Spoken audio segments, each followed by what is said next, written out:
Monday, February 12th, 2018 will be called to order at 5:42. Madam City Clerk, would you please call the roll? Yes, sir. Mayor Buckley? Here. Alderwoman Tierney? Alderman Payon? Here. Alderman Kendall Charles? Alderman Finlayson? Present. Alderman Rodriguez? Present. Alderman Henson? Alderman Savage? Present. Alderman Arnett?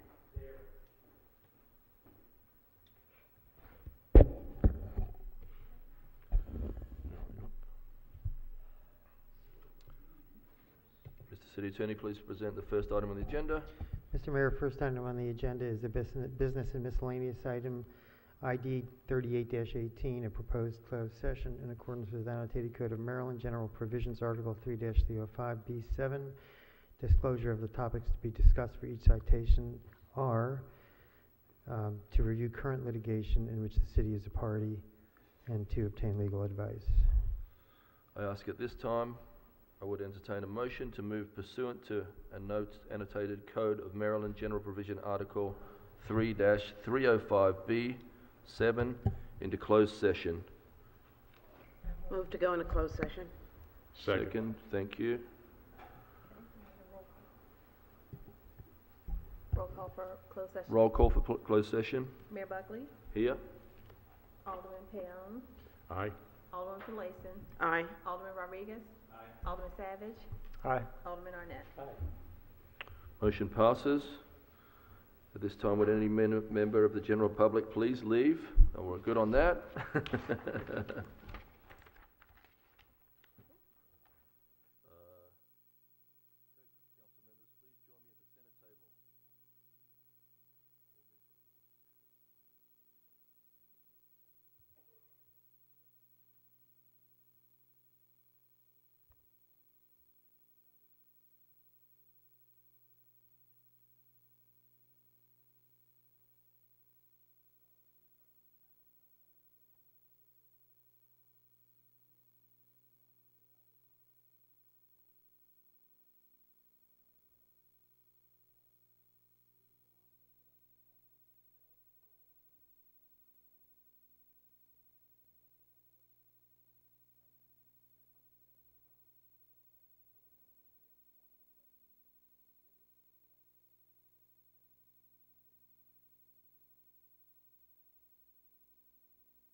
her, thing.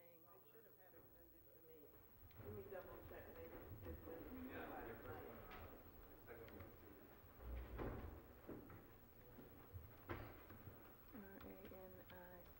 Okay.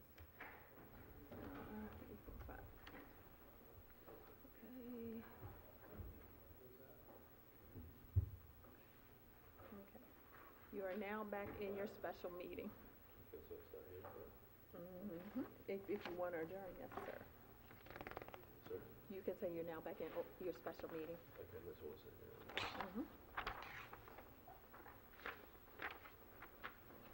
Turn your mic, you gotta turn your mic on. Now back in our special meeting.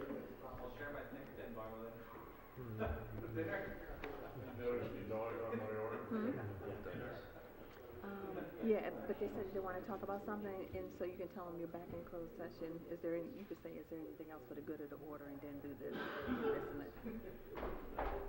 It's not in there, because usually we just go out. So we do another vote in Yeah. seconds, so we do that.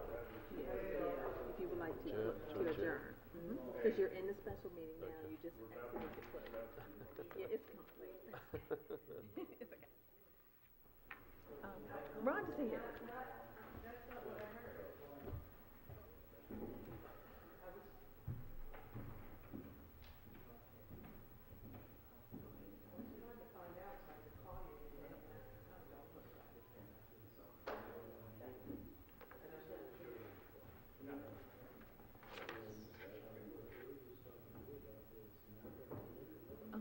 You got learned a meeting. Okay. Do something. On TV.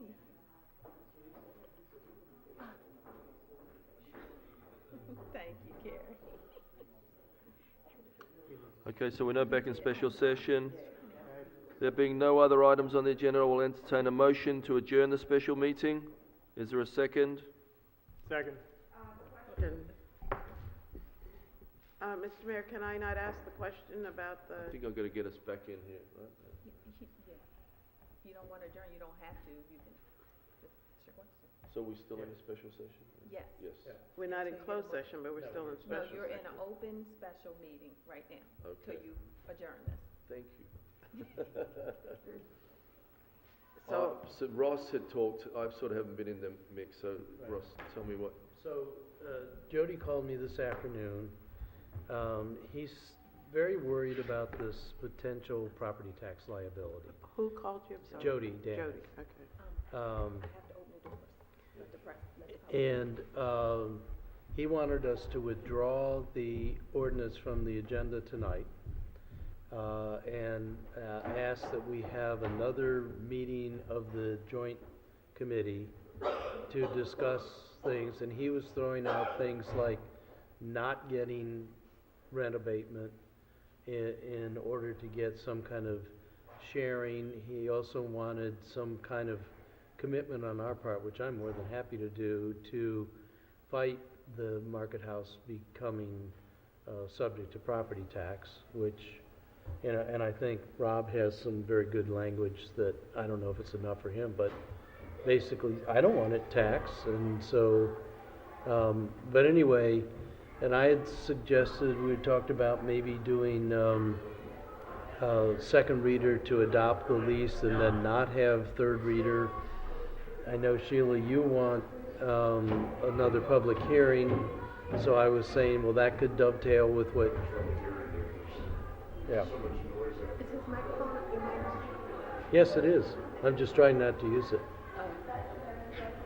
So I don't know. I mean, I advise that he not withdraw, that, I think we're moving ahead to a resolution, and we were trying to be accommodating in terms of them being able to start work, to get an earlier opening, and all of that sort of stuff. So I don't know whether he's spoken to, I told him I would not make that motion, but maybe somebody else on the council would want to make that motion.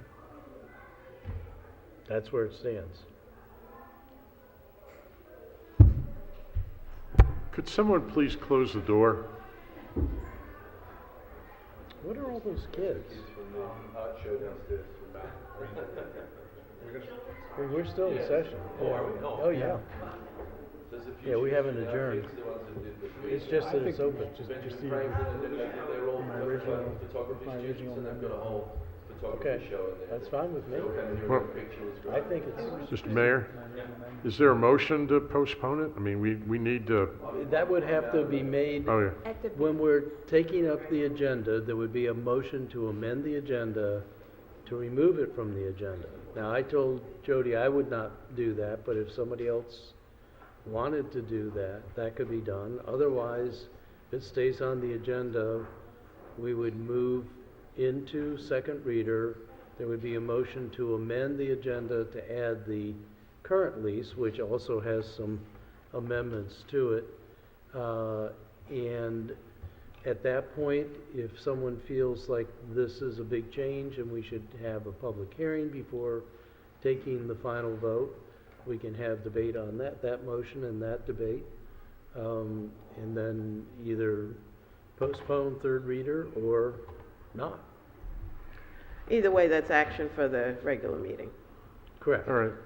So I was just trying to get a sense so I could save my colleague a trip down here, but it's too late because she's I know. already here. So you two get infected. Is there anyone that's prepared to make that motion?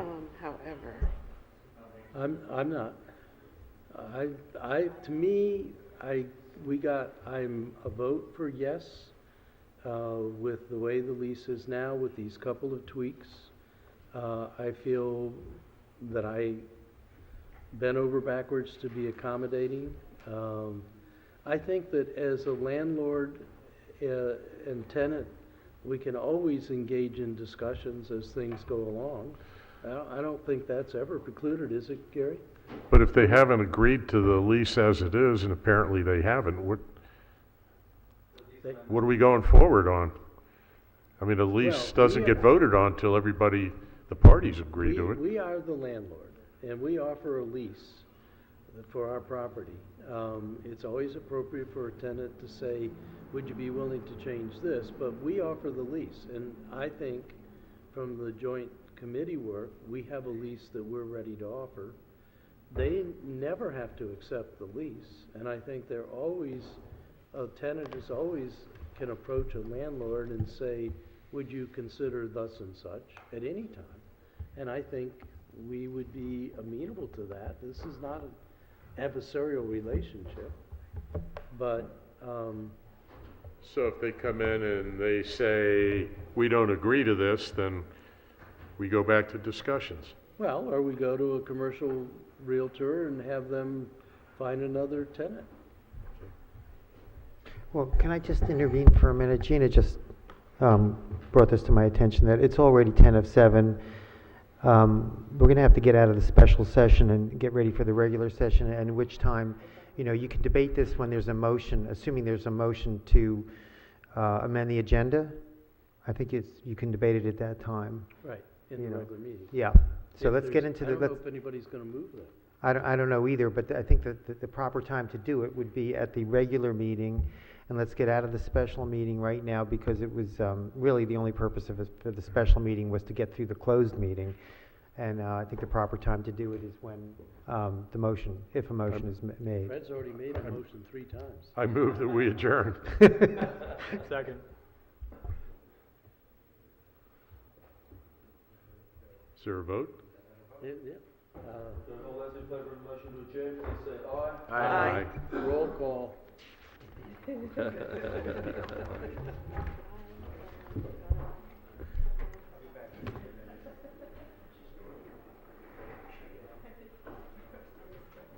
I put in your second script, a note for you to select somebody to be acting when we get started. Okay. Yeah, it's on the second page when you.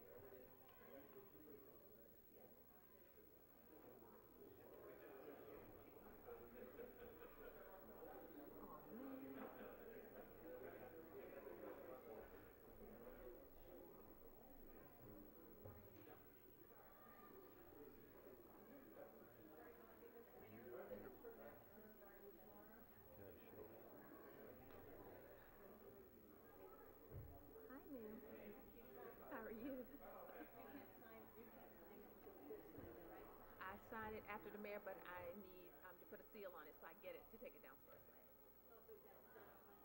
You can, if you can get Bruce to sign it now, I'll take it. Who, you said somebody need to sign it? Okay.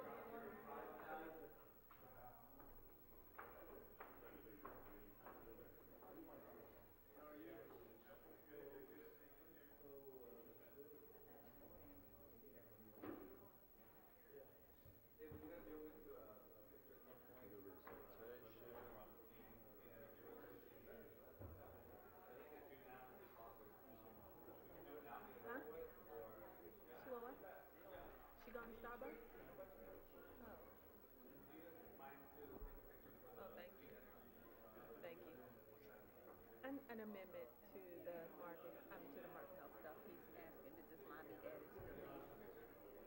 So why do I have to pull that out? Or do I- You don't have to do anything because whoever Mark's going to do it when he sits up here for you.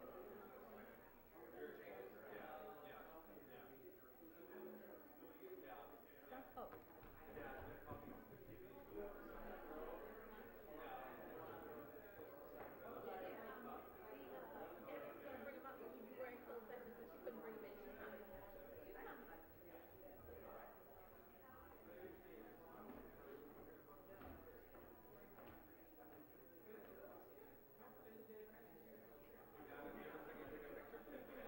Yeah, sure, yeah.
Is that for me?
If you swear Rich in, you can give him his pen.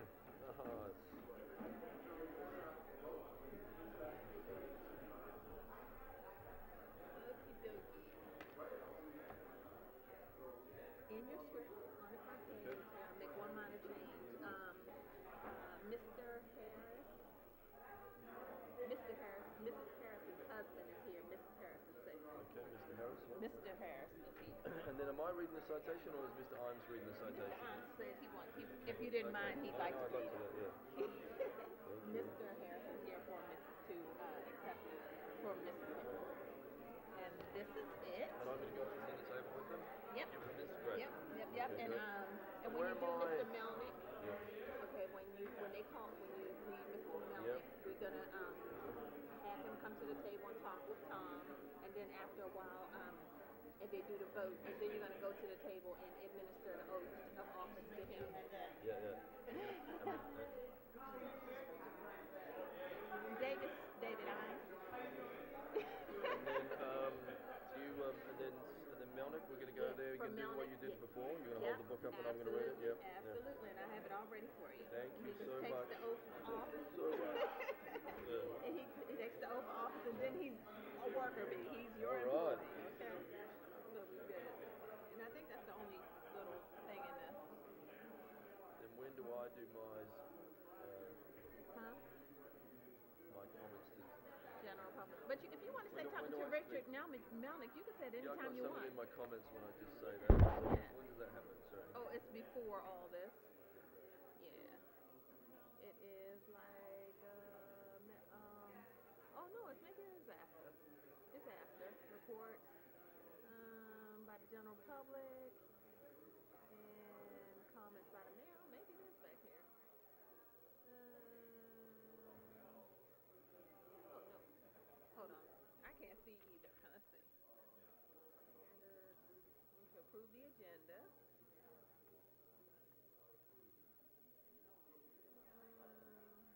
Oath of office, petitions, reports, general public. Update from the mayor is right here. You want to put a star or something right there so you can know where it is?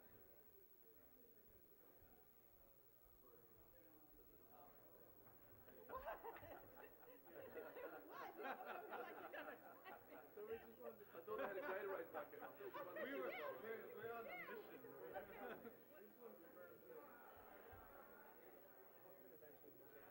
Mark it out for you. So we used to be, between one of us, Ross or I will have to make a motion to adopt. Well, first we have to adopt it on second reading. Mark it Then out. we make a motion to substitute You make a motion to amend the agenda with to, the new. right. When do we do that? Well, we're not gonna amend the agenda, we're gonna keep going. I was telling Ross, why are you going to amend the lease if you are thinking about changing it? No, we're not, we're going forward with it. Yeah, we're going for it. We just have the 2 amendments we can do. First thing to do is adopt it on You adopt it on second second reading. reading? Then we make a motion to substitute To the the amendment? working group, I mean, the joint committee product with, for, oh, you've got a cheat sheet? I got a script that the mayor was going to use for that whole thing, and you can just have it. You'll know how to do everything. Okay.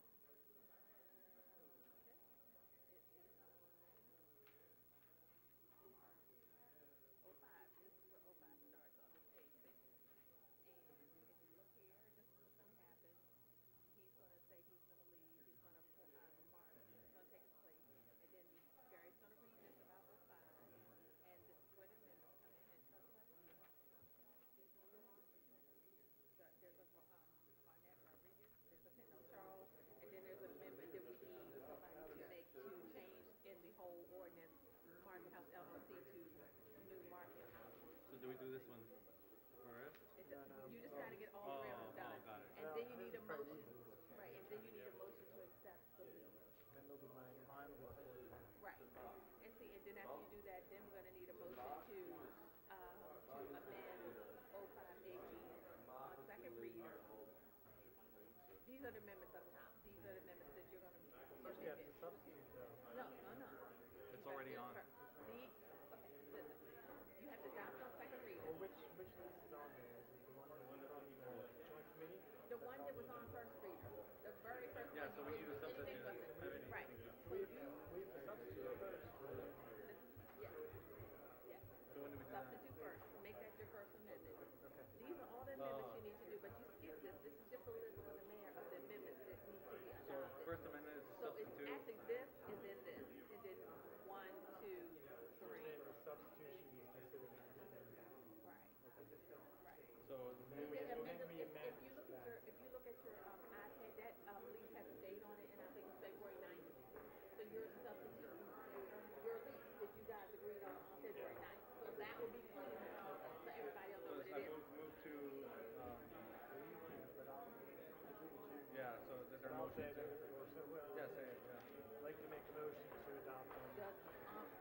second reader, and then, so this is Well, gonna, I make a motion to substitute. the lease dated 2/9. Cause that's the last meeting you had, and that's where all your changes were incorporated Yeah. with Ashley. So that's one motion, then somebody next week make a motion for this one, Make a motion and to then this substitute one. 0518 with. Yes, this is one, and it needs to second it, and all in Yeah. favor, everything. And then this one, all then we move second it, on all to in the favor, and amendments. then this one, and then this is the last one. Okay, and then when you get that, this part, all of these things go in here. Make sense? So yours will be This is what you say, but you have to say this every first we time do you do this. this one, and then say it to this one, then say it to this one. First we do this. Yes. And then you do this to do this, Gotcha. Yeah. and this and this. And then when you get here, there's a, and then you would ask, is there a motion to adopt 0508 as amended on second reading? after these. After all of those have been approved. So 1, 2, 3, 4. Yep. Does it make sense? Yeah. Yeah, because it'll And then how does incorporate it go everything into- you want, Then it goes into. except for your this. Yeah. So that would be 5. Sorry. Let me help. Yeah, that's, So anything that you want to adopt, you have to do here because once it's adopted as amended, the only other thing you do is third reader, and then that's the final vote with the roll call. Okay, you can have this. Okay. I think I'm I good. just need it back. Thanks. Yeah. Thank you. You take it. Sorry. Hey! Hey, Tara. Hey, Phil. What are you doing here? Hug, air hug. You want to get this?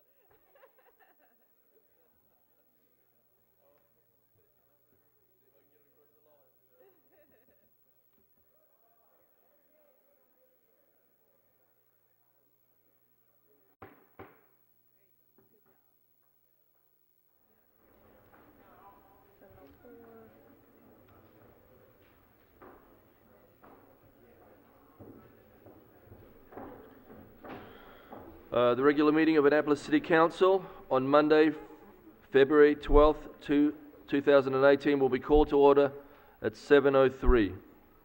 At this time, would everyone willing and able please stand for the invocation given by Alderwoman Pendell Charles, followed by the Pledge of Allegiance. Thank you, Mr. Mayor. Would everyone bow their heads, please? Dear God, help our words be true. Help our actions be honest. Help our lives to reflect your holiness and shine God's light for all to see. Help us to live with integrity. We thank you, God, for the opportunities to use the gifts that you have given us for your service today. Help us to do so in obedience, expecting nothing more than your well done as reward. And dear God, please give us the strength to go against the flow of this world. Help us to resist what is wrong in your eyes and to act in ways that please you. For the glory of your name, amen. Pledge of Allegiance. I pledge allegiance.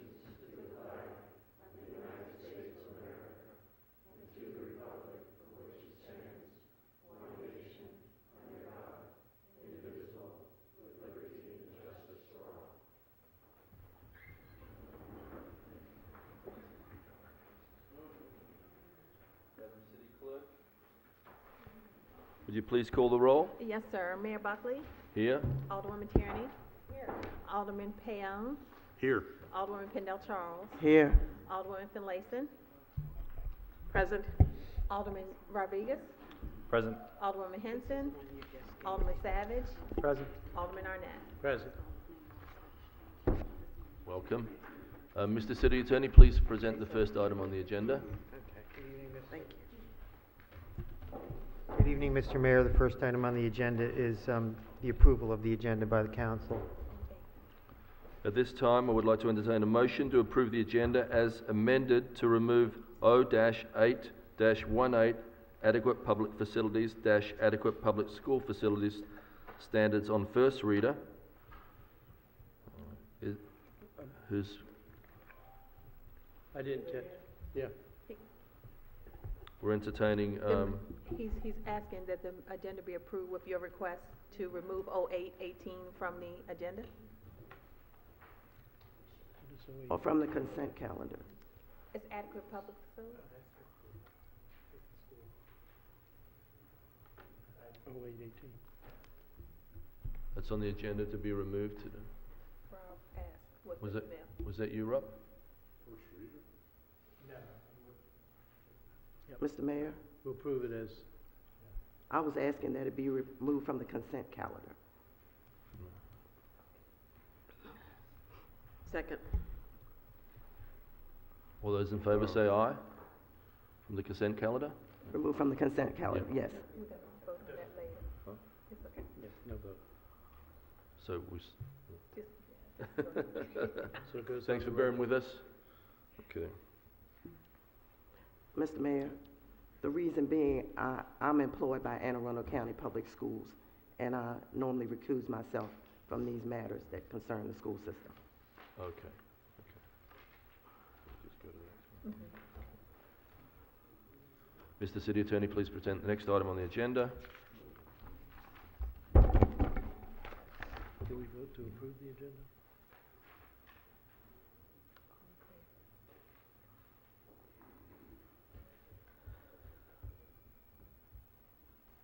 Are there any other motions to amend the agenda? Move approval of the agenda? All those in favour say aye. Aye. Agenda approved. Second. Second. Thank you. Agenda approved.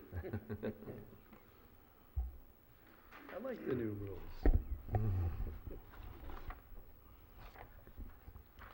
Mr. City Attorney, please present the next item on the agenda. Mr. Mayor, next item on the agenda is ceremonial in nature, involving a city council citation for Dr. Eleanor Harris. Okay, could Planning Director Pete Godwell, Mr. Imes and Mr. Harris please come to the centre table?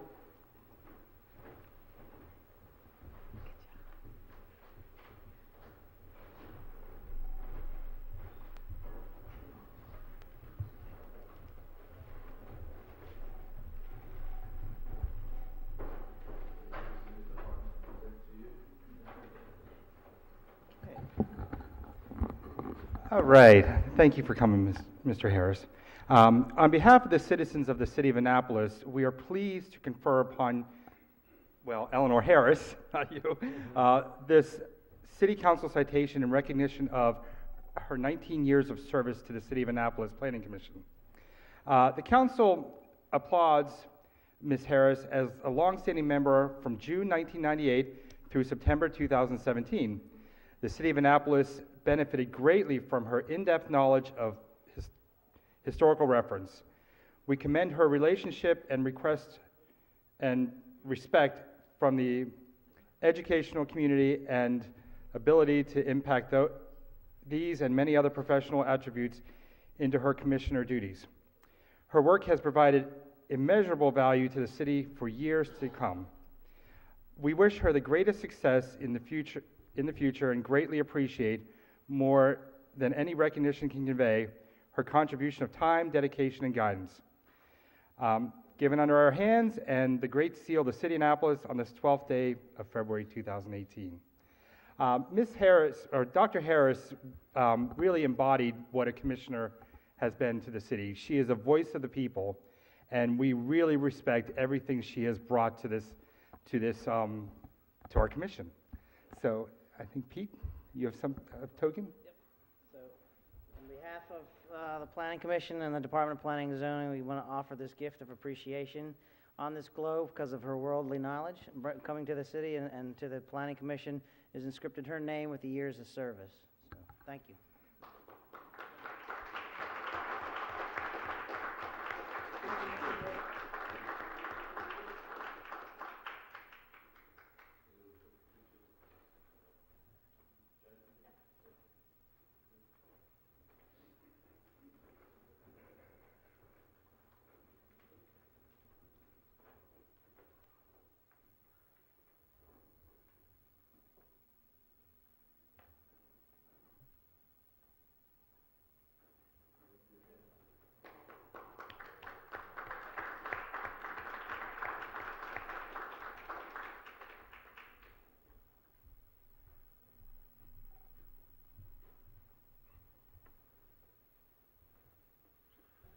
Mr. City Attorney, please present the next item on the agenda. Thank you, Mr. Mayor. Next on the agenda is the appointment and confirmation of Richard H. Melnick as city attorney. City Manager Mr. Andrews and Mr. Melnick, please meet me at the center table.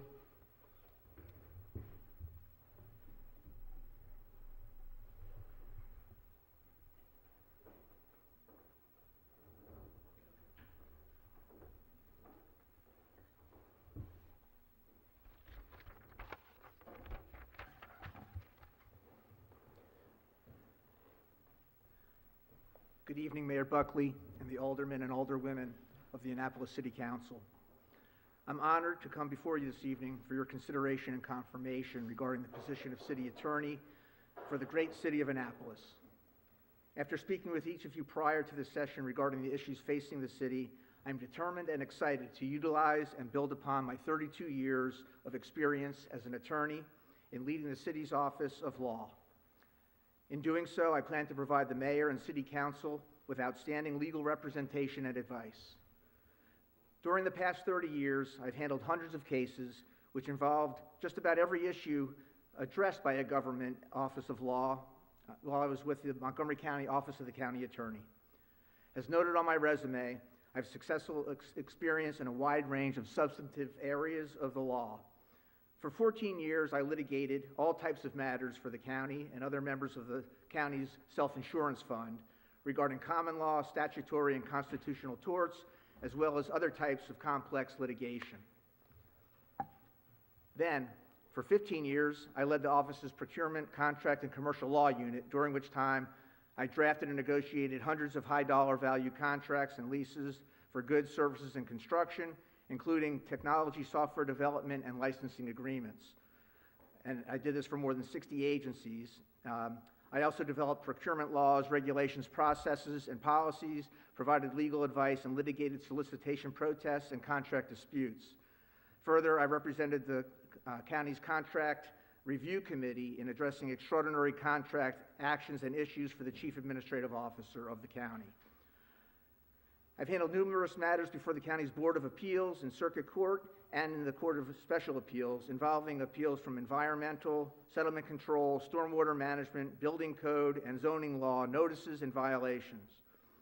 This includes condemnation and destruction orders and actions related to property posing a danger to the county's health, safety, and welfare, as well as defending zoning actions, including those seeking variances and special exceptions. I led the effort to draft the current county procurement laws and regulations. My skills in these areas should help in evaluating and possibly modifying parts of Annapolis' city code and zoning ordinances as this body finds needed. My leadership style is team-oriented with an emphasis on communication, relationships, identifying strengths and weaknesses, problem-solving, efficiently and effectively using financial and human resources to meet the organization's goals and needs, motivating and encouraging team members to undertake challenges and stretch their limits, treating people with respect and as accountable professionals, and assisting each team member to perform confidently and to the best of their abilities. I look forward to getting to know each and every one of you and to working with you to make Annapolis an even better place to live, work, and visit. Economic development, historic preservation, human rights and relations, the environment, public safety, equity and diversity and inclusion, zoning, building, transportation, roads, finances, and risk management are just some of the issues that impact the city. And those are issues that I know are dear to many of your hearts, if not all of your hearts. I look forward to the opportunity to apply my strong legal experience, knowledge, understanding, integrity, ethics, motivation, communication, and team approach to enhance Team Annapolis by working with you, the mayor and city council, as well as directors and employees of the city's various agencies and my co-workers in the Office of Law to meet the city's objectives. Thank you, Mayor and City Council members, for your positive consideration of my candidacy to serve as Annapolis' City Attorney. Thank you so much, Richard. Any questions? I move we approve the nomination. Second. Second? Okay. All those in favor? Aye. All right. We made a good pick. Thank you. I look forward to working with you.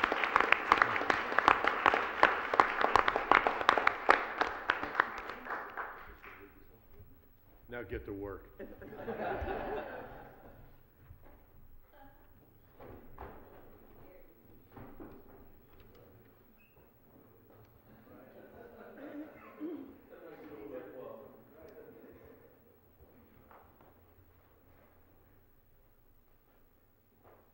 Please state after me. Please state your name. Richard H. Miller. Do you swear or affirm, as the case may be, I swear and affirm as the case may be, that I will support the Constitution of the United States, that I will support the Constitution of the United States, and that I will be faithful and bear true allegiance that I will be faithful and bear true allegiance to the state of Maryland, to the state of Maryland, and support the Constitution and laws thereof, and support the Constitution and laws thereof, and that I will, and that I will, to the best of my skill and judgment, to the best of my skill and judgment, diligently and faithfully, diligently and faithfully, without partiality or prejudice, without partiality or prejudice, execute the office of City Attorney, execute the office of City Attorney, according to the Constitution and laws according to the Constitution and laws of this state and the Charter of this state and the Charter, and the Code of the City of Annapolis. and the Code of the City of Annapolis.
Thank you again, council members. Thank you. Mr. City Attorney, please present the next item on the agenda. Mr. Mayor, thank you. Next item on the agenda is petitions, reports, and communications. First, starting with reports by committees. Are there any committee reports at this time? They're on their way. Alderman Savage. I would just like to invite everybody, my colleagues, also the public. The Environmental Matters Committee is having a meeting this Thursday, February 15th at 1:30, and we'll be receiving a development update from Planning and Zoning, presentations from both the Office of Environmental Policy and the Annapolis Environmental Commission as to their environmental priorities for the year ahead. Thank you. Anything else? Thank you. Mr. City Attorney, next item on the agenda, please. Thank you, Mr. Mayor. Next item on the agenda is comments by the general public. Okay, thank you.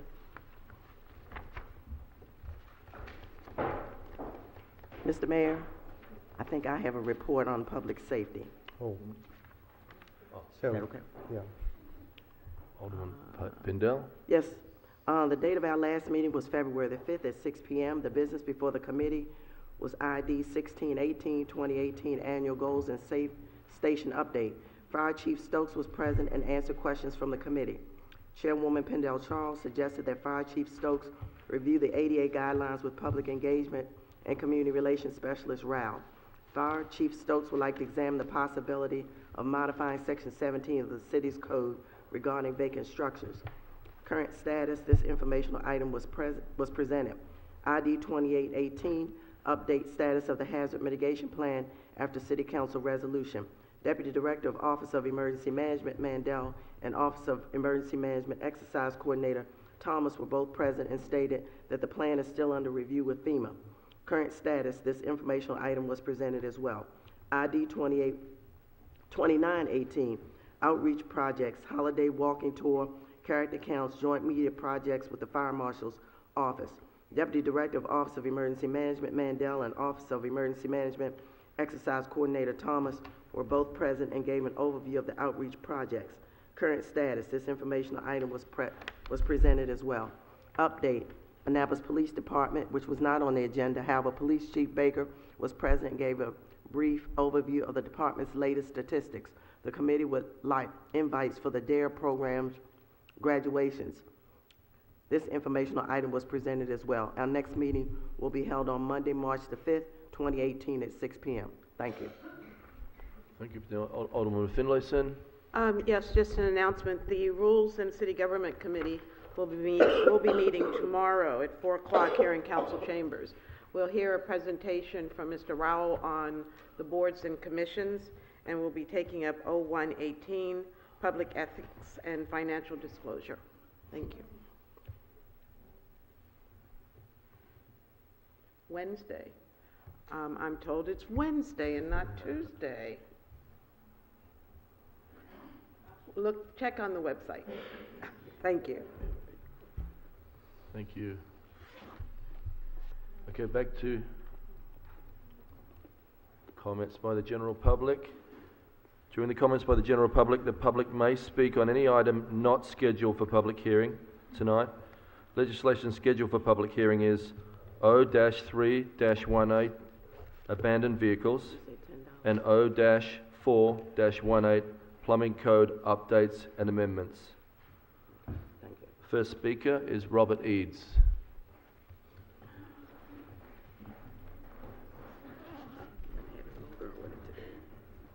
How you doing? Good evening, Mr. Mayor, all the ladies, aldermen. I'm here to speak a couple of things this evening. First of all, Mr. Buckley, I got a message directly for you from black community. They feel as though that you didn't pay attention to what you were doing. You set your event on the same as the Kunta Kinte Festival, which they feel would pull away from the one and only African-American event that we do have on a large scale in the city. And I was told to bring that to your attention, which I just done. Thank you. Second, there's only 2 taxi cab parking spots in the whole city of Annapolis, downtown and West Washington Street. For the last 3 to 4 months, been not able to sit on West Washington Street cab stand because, what I would say, political favors again, but everybody may not agree. But the Timothy House, those guys come in, they bring these big trucks to bring off their little tractors or whatever, and they park them right there on West Washington Street. The trucks, the trailers. Cabs cannot sit on that spot because it blocks the street up.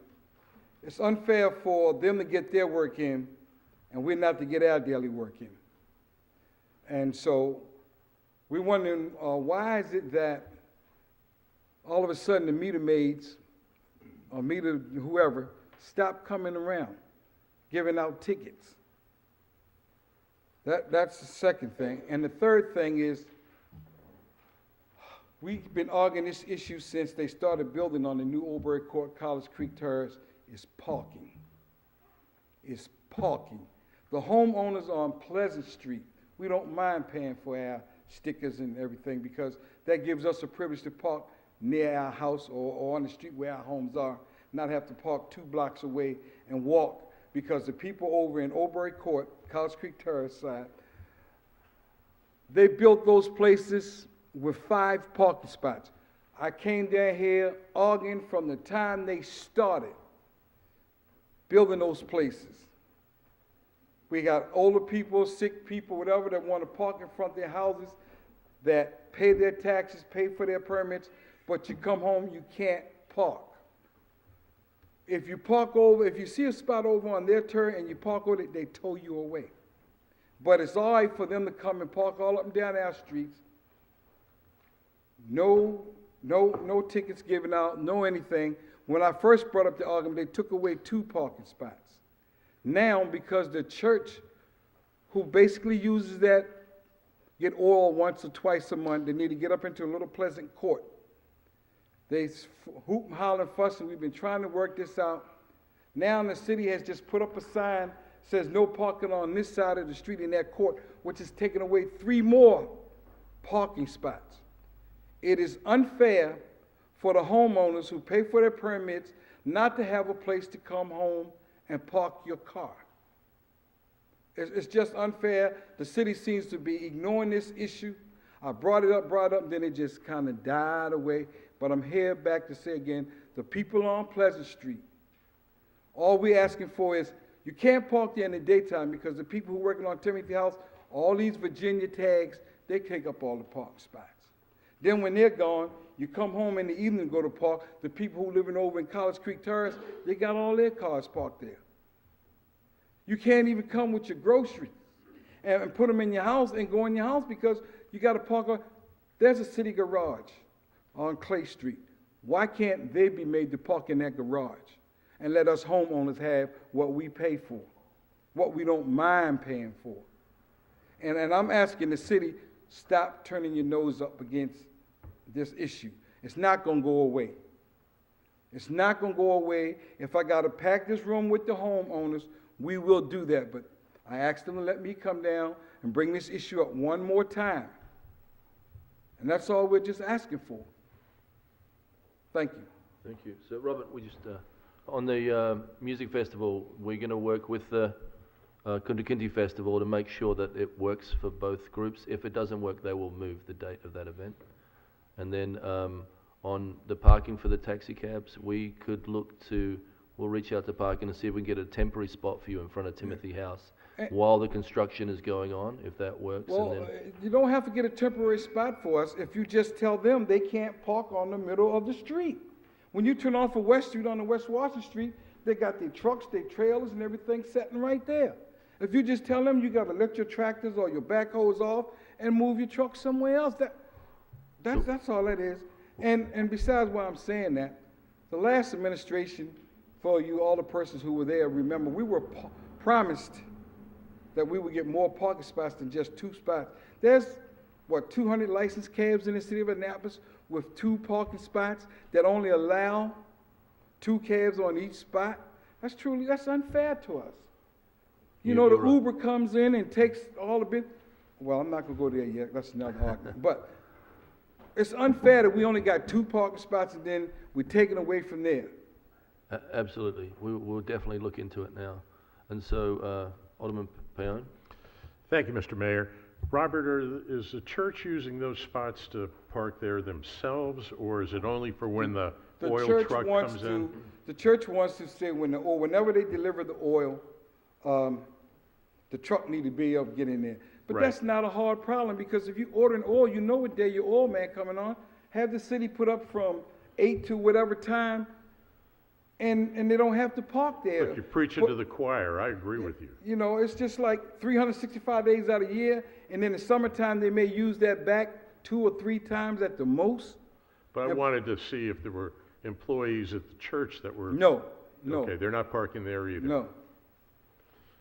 Okay, I've been in touch with Public Works. However, you reminded me I need to get back with them, and we're talking. Thank you.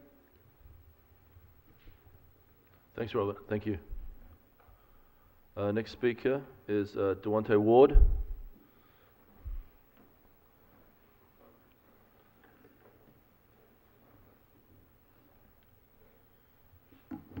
Please state your name and address.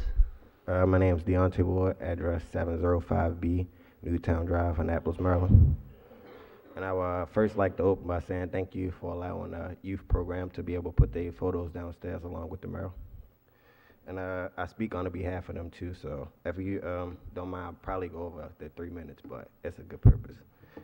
So downstairs I have a piece that's written on the wall. It says, "Young, Black, and American, loved by few and hated by many." At least that's how I see it. This program wasn't just about taking pictures, but to give understanding. So many times we are mistreated, disrespected, overlooked, misguided by those who don't want to understand us or our culture, yet we are judged by them because of fragments of our skin and not for who we are as individuals. Teaching these young men to express themselves behind the lens was our main goal. Using pictures to expose and educate viewers on their day-to-day lives and provide an opportunity to see life how we see it. Walking through the community, we captured the things that represented us. Using photographic styles and techniques, the young men were able to tell their stories without saying one word. We familiarized them with techniques like the rule of third, focusing, or different styles of pictures like portraits or landscape photos, with each young man, open that up a little more, having a different perspective on life. They were able to photographically guide. Not only did they begin to understand photography, but they also learned the power behind it and how a picture can have so many meanings, descriptions, and understanding. They were taught how to apply what they learned in a photography to their everyday lives. Focusing on photography helps you find the big picture. Understand how to overcome the small things in life. You have to focus on the bigger picture. When I see these pictures of the young men, I don't see thugs, drug dealers, dropouts, or any other negative image placed upon them, but I see young men without male role models who need guidance. Young kings that have all the qualities of becoming amazing men and leaders. I was once that young man in a picture and behind the camera. I still face these daily struggles of being black. Unfortunately, they have been forced into a small corner 15 years later of the same stereotypes and judgments placed upon them. Some are forced to become men and haven't had the opportunity to enjoy their youth, having to get a job just to support themselves as teens and getting away from the negativity in the streets. Their focus on school becomes less important due to the reality of their circumstances. This is why programs like Vision Workshop are a necessity, with opportunity to see the world outside of just Newtown gives hope to making a difference and a change in not only their lives, but the future upcoming generations. The opportunity to have something positive to occupy their free time and sell their pictures they've taken. Thanks to those that see the potential in their youth. For those who aren't really involved in the impact their lives and never too late. I truly believe if you can change one life at a time, you're changing the world for the better, one moment at a time. We all play a role in the universe. The more positive change, the better the world becomes. I say this because last year I noticed that the city had a $2.7 million budget increase and $1.3 million went to the police department. And if I'm not mistaken, not even $100,000 went to the programs and the community or anything like that. So I see that Annapolis is, policing the communities more than trying to fix the situations and educating the youth on, better opportunities and things like that. So I come here to ask, what is it that a person like me and the people that support me can do to get some funding for the programs that I have implemented to not only Newtown, but the rest of Annapolis? Well, thank you so much. We the show downstairs, everybody should see on the way out. It's excellent. And the kids came in a little earlier today, and they were so happy to be here. They all had ties on, and they were all dressed up, and it was a really special moment.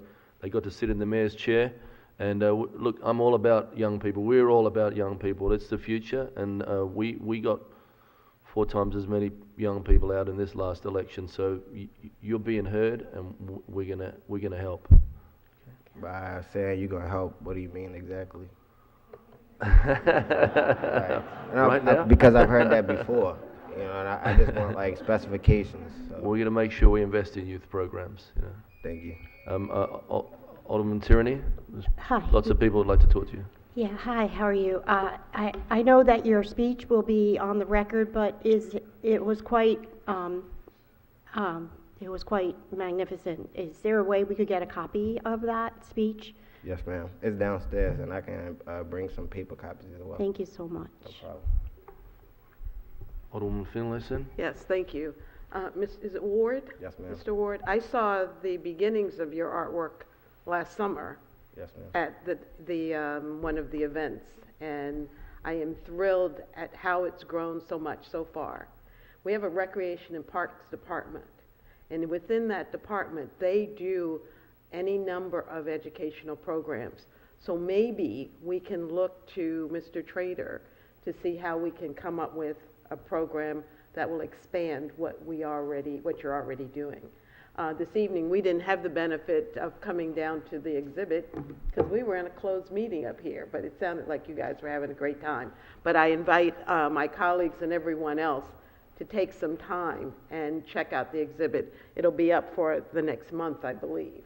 So I just want to congratulate you and say absolutely we should be looking at how we can expand the program, build on the program you already have.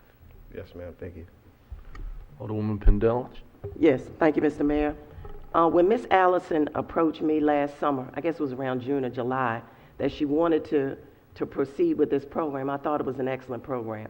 And I've kept in touch with her somewhat over time, but I had an opportunity last week to look at the photographs, and a picture truly is worth 1,000 words. And we're going to look at what we can do to support you financially in proceeding with this project. But just send my regards to Miss Allison, who was the one, is my understanding, was the one who kind of started the program. Is that correct? Well, we started it together, but Okay, he was right, on the right okay. track. I remember she contacted me. But thank you so much.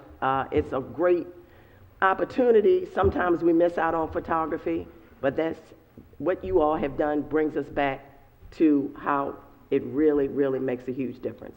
Thank you.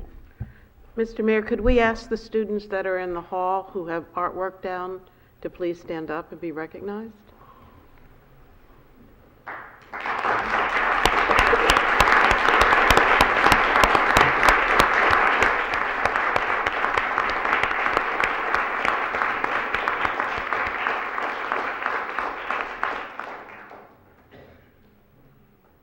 Thank you. Thank you, Deonta. Thank you.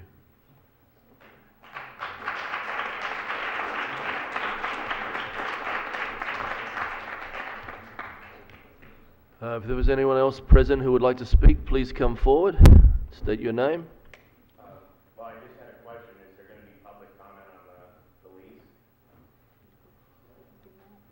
Yeah, you can come speak on the lease, yeah.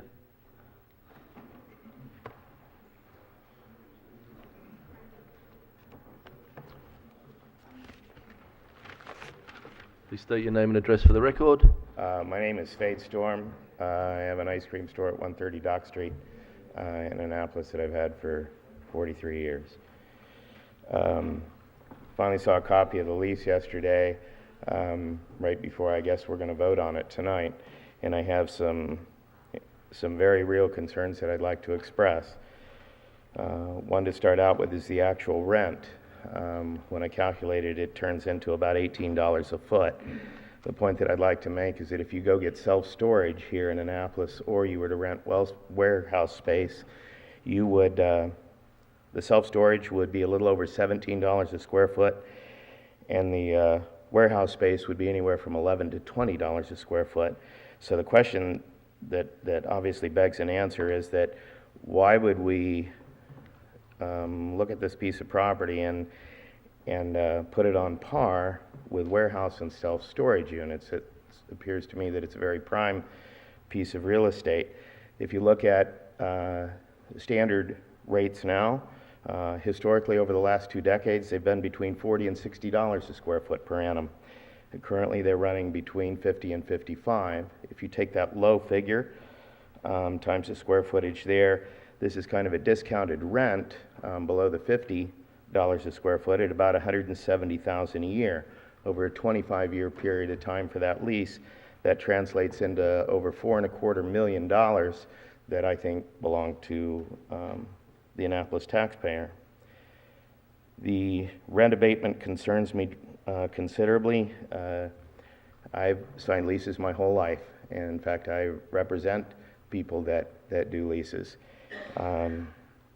I've seen rent abatement for 1 or 2 months if a building was in difficult condition and the person was going to have to spend a fair amount of money to do it, and by that I'm talking large amounts. But I've never seen anyone get the first year free and the following 6 months at a 50% discount. I know that the claim is that this is not a offset for leasehold improvements, but in reality, if we're giving them that and we state that we want to contribute to their leasehold improvements, that's exactly what it is. You have a set amount of money that they're not paying, and there's a set amount of money that they're going to be putting in. It's kind of an equal amount. The other thing is, I understand that the build-out costs are expected to be in the neighborhood of $300,000, and I'd be interested in knowing if those funds have been verified or if we know that those are there. When it comes to build-out costs, tenants are almost always responsible for all costs to accommodate their buildings.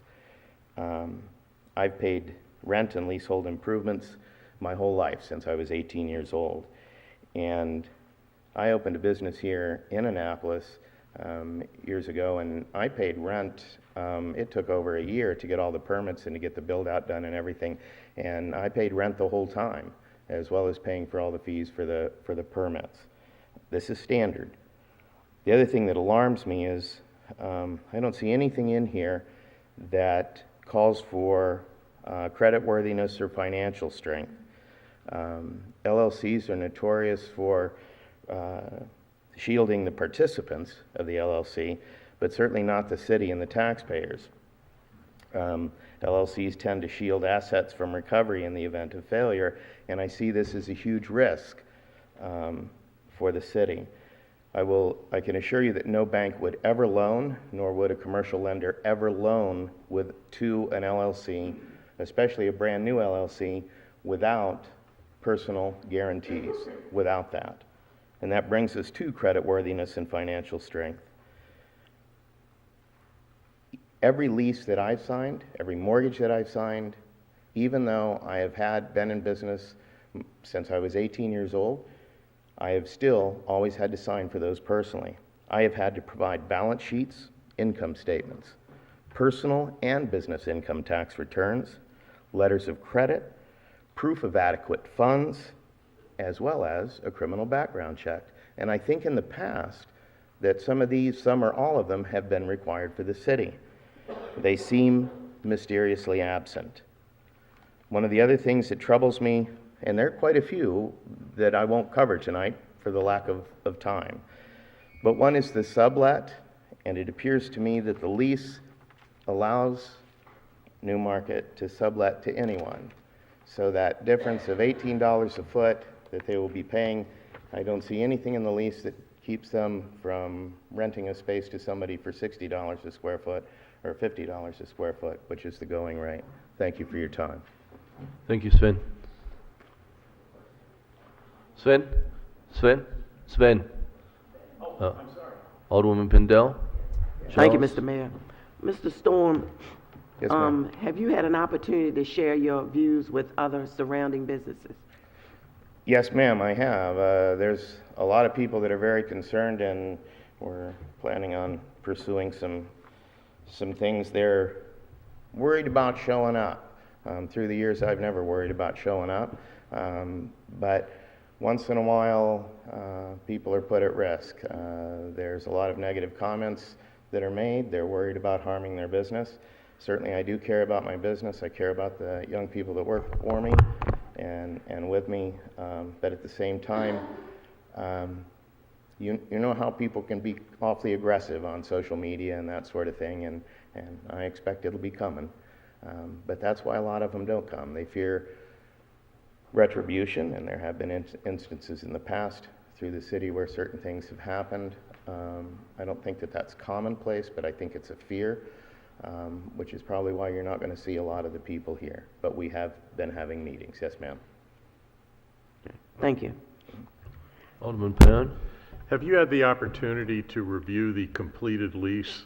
It was completed, I believe, over the weekend, and that's without amendments.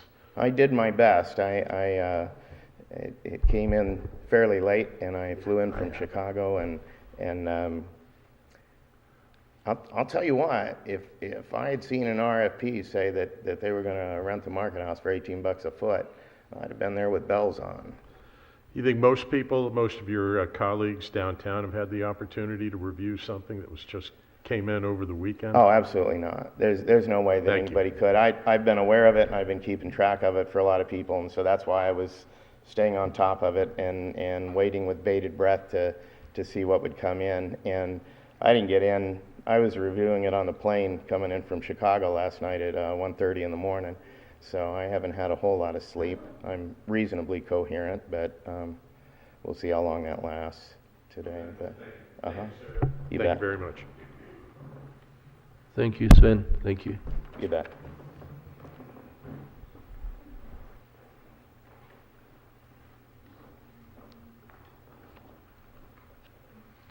Seeing no motion in the chamber, I declare comments by the... Oh, no. That's because you're not looking up. Oh, sorry.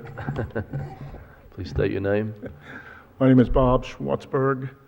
Together with my wife Judy, we own the Big Cheese, 47 Randall Street. We're entering our 24th year in business. Just a quick follow-up to other businesses showing up to make comments. We've talked to a lot of the businesses downtown, and I think there are some members of this council who are well aware that they've talked to some of those too, and they fear of reprisal. That's why they're not here.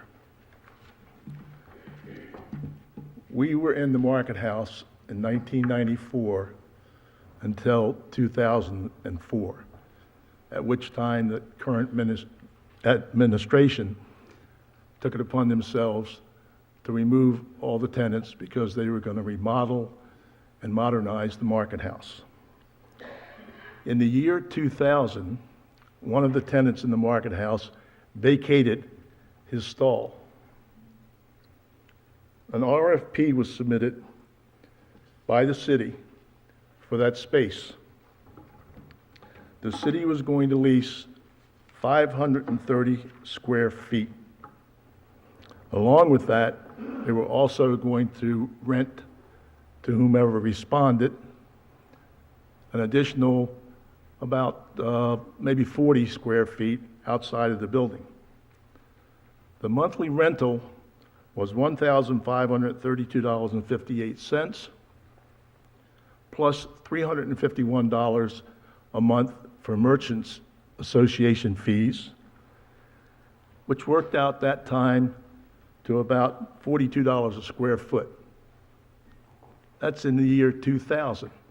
This is 18 years later, and now you're talking about renting an entire building for $18 a square foot. I read in the Washington Post on Thursday a very stirring article. A Mrs. Schloss, a Holocaust survivor, spoke in Washington, D.C. to a packed house of about 1,500 people. And the main theme of her talk was injustice. And when you see injustice, you have to act. Well, this is injustice. It's unfair that you are going to give away the store to people that will be able to compete with other businesses downtown that are paying $50 a square foot or more, that are also paying taxes, that are selling some of the same products and won't have the opportunity to sell those at maybe a cheaper price at those people who are paying less in the Market House. I've lived in Annapolis since 1941, pretty close to when the Peggy Stewart burned. So I've seen the good, the bad, and the ugly in all that time. And to me, this borders on ugly. The injustice being done here is also to the citizens of Annapolis. Those citizens and those businesses, again, are going to have to bear the burden of any costs that are not generated by the Market House. And that's totally unfair. When we were in the Market House, our rents were supposed to go to an enterprise fund. And that enterprise fund was supposed to be for the maintenance of the market house. Well, that was nice money coming in, and the city decided we'll put it in the general fund. I think if you're in business, that's kind of called commingling of funds, and that's not looked upon very favorably. So I think you've got to take a step back, and this whole issue of the market house was approached wrong from the beginning. I don't know how many RFPs went out, but the lady that mentioned them several sessions ago, probably hundreds, maybe 1,000. And out of that total number of RFPs, you got 4 responses, and one of them had to be coerced into submitting a proposal. That should have sent up a red flag. But no, it didn't. So you've just sat back and said, oh, we'll do the market house, we'll give it away, and the citizens of Annapolis will be off of our back. Well, I can tell you, your backs aren't broad enough to handle what's coming. Thank you. Mr. Schwartzberg, some questions, please. Alderman Pundell. Thank you, Mr. Mayor. I don't want to put you on the spot, Mr. Schwartzberg, but what do you think would be a fair rent? What do I think would be a fair rent? I think if it were in the $40 a square foot range, would be more than equitable. It's still less than what we're paying. We currently pay $50 a square foot, triple net. Okay, thank you. Alderman Tierney. Tierney? Sorry. Hi, Bob. Thanks for coming out tonight. I just need your answer on what do you think is the most viable use for the market house? Most viable use? Yes, sir. First of all, the market house is just a name for that building. It's not a market house anymore. It hasn't been for many, many, many years. I think it should be somewhere along the line, if you've been to Charleston, South Carolina, the slave market, you could put part of the visitors center in there, which is a great congregating area. You could put the farmers market in there a few days a week. You could have artists coming in and displaying their wares and selling them. You could also open it up for community meetings in the evenings and things like that. But food in the market house will not make it anymore.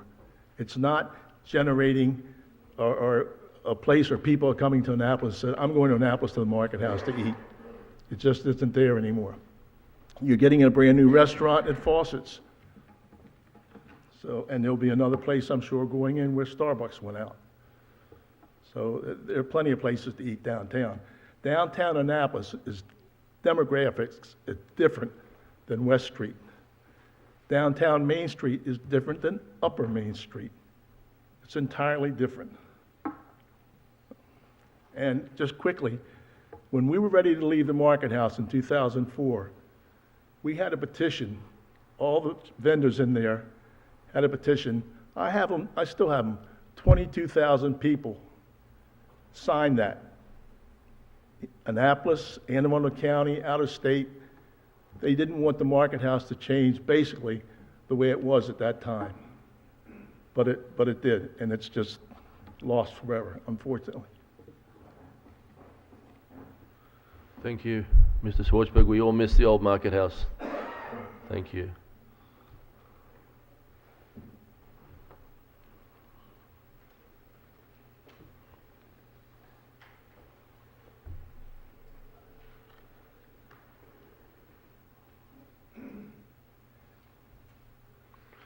Seeing no motion in the chamber, I declare comments by the general public closed. Mr. City Attorney, please present the next item on the agenda. Thank you, Mr. Mayor. Next on the agenda is an update from yours truly. All right. Thank you and good evening. Thank you, council members, for approving Richard Melnick's appointment. We're very excited about that. Before we move into tonight's public hearing, I would like to recognize Black History Month on our city's vibrant African American culture and history. One of the most important figures in American history not just black history, was Frederick Douglass. He was born on Valentine's Day 200 years ago on the eastern shore of Maryland. After escaping slavery, he became the leader in the abolition movement and a great orator. He was also the first African-American nominee for Vice President of the United States. He not only fought for the end of slavery, but also for women's rights, access to free education, the end of the death penalty, and equal rights for all.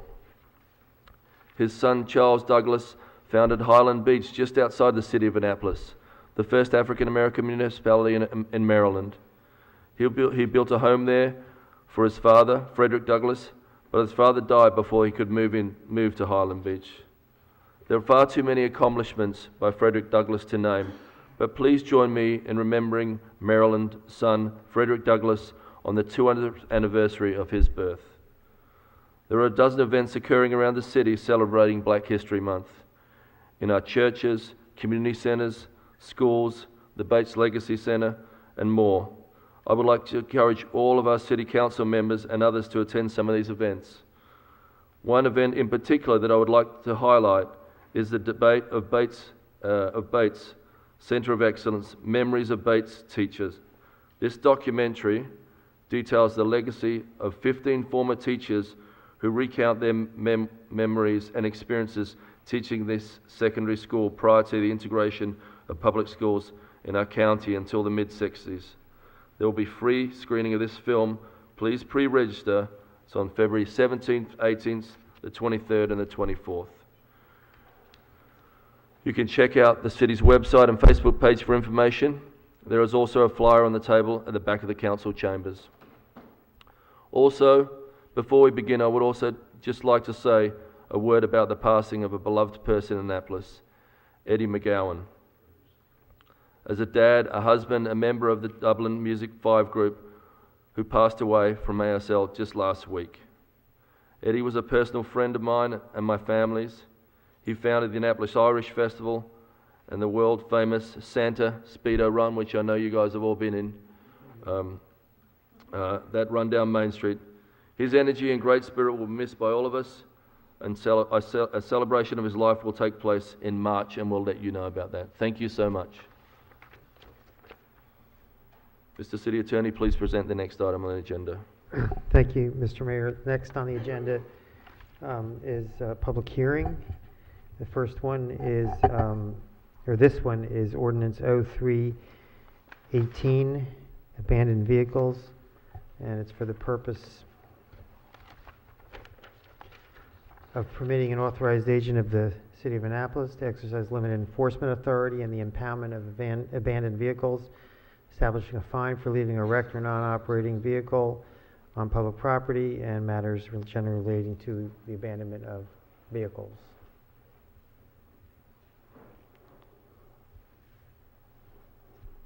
Is there anyone present who would like to speak on this?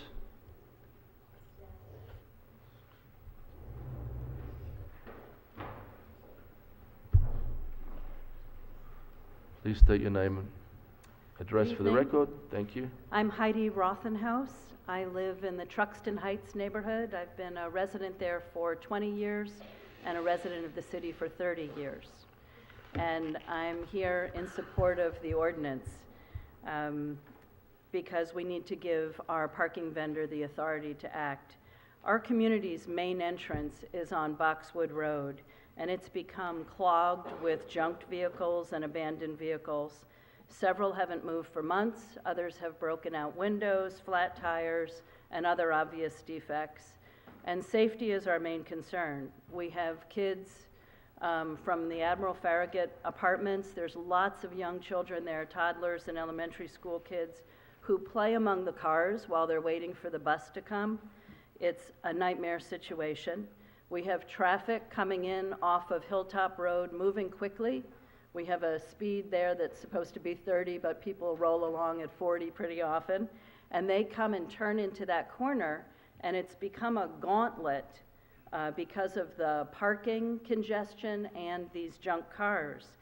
And it's really an unsafe situation, even to the point now where the school buses this past summer took upon themselves to reroute so that they're not stopping there anymore. They're staying out on Hilltop, causing other problems for residents. But it's an unsafe situation. And I think the worst is that it's obvious that over the last year and a half or so, this strip has become known as an area to leave your junked car. So we see the cars arrive, the driver gets out, they're being picked up and taken away by their friend. So we know it's an area where people are purposely leaving cars. And when we call, we used to be able to call the police department, and now we get referred to the parking vendor, to SP, and they say, we recognize we've got a problem, but they don't have the authority to act. So we're really hopeful that this will start to get the situation under control, and that once cars are being towed and people are being fined and that kind of thing, that word will get out and it will change and begin to ease some of these safety concerns in the neighborhood. Thank you very much. Thank you for your comments. My name is Patricia Smith. I moved here in 1985, and I purchased my house on Boxwood Road in 1992. And I love my neighborhood, and everyone loves the area. But it is a concern, as Heidi said, and it really is a big security concern for all of us, with the children and the school bus pickup and the abandoned cars. It just doesn't look good, and as a concerned citizen, I know you're a mayor that gets things done, so I hope you'll help us to do that. We appreciate it. Thank you. Thank you so much for your comments. Anybody else left to speak? I declare the public hearing on O-1318 closed. Mr. City Attorney, please present the next item on the agenda. Thank you, Mr. Mayor. Next is another public hearing, Ordinance 0418, associated with the Plumbing Code, updates and amendments for the purpose of adopting the International Plumbing Code, prohibiting underground use of foam core waste lines and matters generally related to updating and amending Chapter 1728 of City Code. This sounds like gripping stuff. Anyone coming up to talk about it?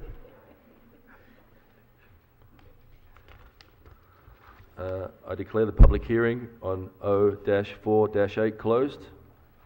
Mr. City Attorney, please present the next item on the agenda. Thank you, Mr. Mayor. Next on the agenda is consideration of the consent calendar. The items on the consent calendar are CCM 010818, regular meeting minutes, CCM 012218, special meeting minutes, a budget revision request, GT 11-18, which is a transfer from APD benefits to APD supplies, APD contract services, and some first readers, 0718, which has to do with the appeals from the Board of Port Wardens.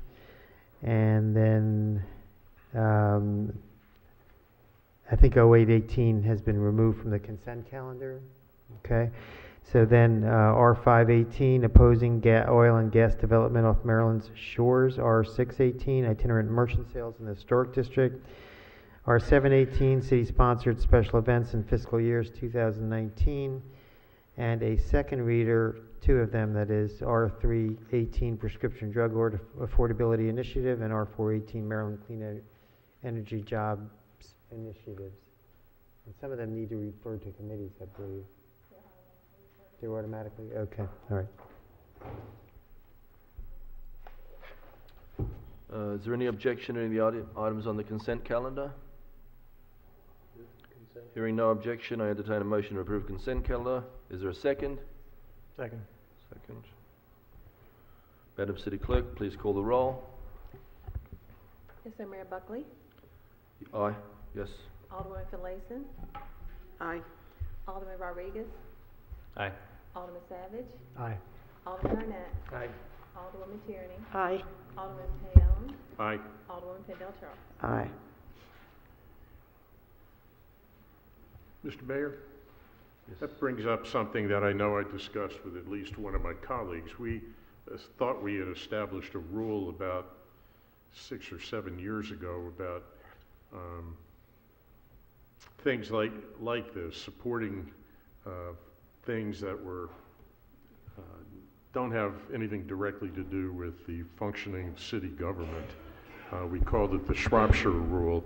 Years ago, those of us that have been here for a while may recall that there was an amendment, there was a, not an ordinance, but a resolution to support Midshipman First Class Lamar Owens, who was a quarterback of the football team who was accused of sexual misconduct in Bancroft Hall at the Naval Academy, an entirely Naval Academy incident, and a function of what they do. It had nothing to do with anything that we do here on the Annapolis City Council. It was as inappropriate as the Naval Academy sending us something saying that, gee, don't take away any authority of the police department, or we support, Officer Smith and his complaint against internal affairs at the police department. It had nothing to do with anything that we do. And, I'm seeing at least 3 of these things on tonight's docket. I don't think it's appropriate for us to really deal with these things. Now, I'm glad they were on the consent calendar so we don't have to go through what we would under other circumstances, but I just wanted to, is your recollection the same as mine, my colleagues that have been here for a while? No. Alderman Arnett? Thank you, Mr. Mayor. Yes, you're correct in your recollection that we had established a sort of an operating rule. It wasn't in code, but it was a rule that we wouldn't put into legislation anything that we couldn't control within the city boundaries and under our powers as city council. Obviously, it's a new council, and each council can determine what their comfort level is for the kind of resolutions that go in. I would say on these that it wasn't, these don't seem quite as uninvolved with the city as some of the ones that were happening before. We all have our own prescription drugs and constituents who take yeah, we have constituents who take drugs too, but also need medical use of the drugs. And I think the environment has become quite a major concern, and so expressing support of things environmental. I would suggest that this is probably a topic that we ought to have a discussion amongst ourselves and come up with a new set of operating rules as we have a Fair new enough. council. I signed on to one out of these 2, and I'm certainly supportive. I think I'm supportive of all 3. There was one that I don't feel like I have enough facts in front of me, but that therein lies one of the issues that I have. I don't think that, I don't feel like I know everything there is to know about the Prescription Drug Affordability Initiative. I'm not saying it's bad. I'm not saying I'm against it by any means, but I think, being asked to vote on something that I don't really, best efforts of the sponsor aside, and there were best efforts, but I just don't know that I know everything about that, and under other circumstances, I'd be asking a whole lot of questions. Thank you. Alderman Rodriguez? Thank you, Alderman Payon. I think resolutions supporting initiatives that affect the entire state of Maryland are extremely important, and as a capital city, I think we should probably lead by example. And if you want more information on the affordable prescription legislation that we're supporting that's going through the General Assembly right now, we actually have Mr. Vinny DeMarco here who can happily tell us about it. If you want to take a couple minutes now. No need, we've already voted on it. Oh, we did? I wasn't here. You're here. Just the with the consent eye. calendar passed it. It's magic. Mr. Mayor, I'm satisfied that we can talk about it among ourselves. Yeah. Thank you. Mr. City Attorney, please present the next item on the agenda. Mr. Mayor, we're at the point in the agenda where we're dealing with the Market House, so I would ask that you recuse yourself at this point and have someone come forward to preside over the meeting. So Mark Rodriguez has been chairing the Market House Committee. He's going to come and take the chair. Thank you. Thank you. So the next item on the agenda for Alderman Rodriguez to preside over is legislative action on second reader, ordinance 0518, the lease of the Market House.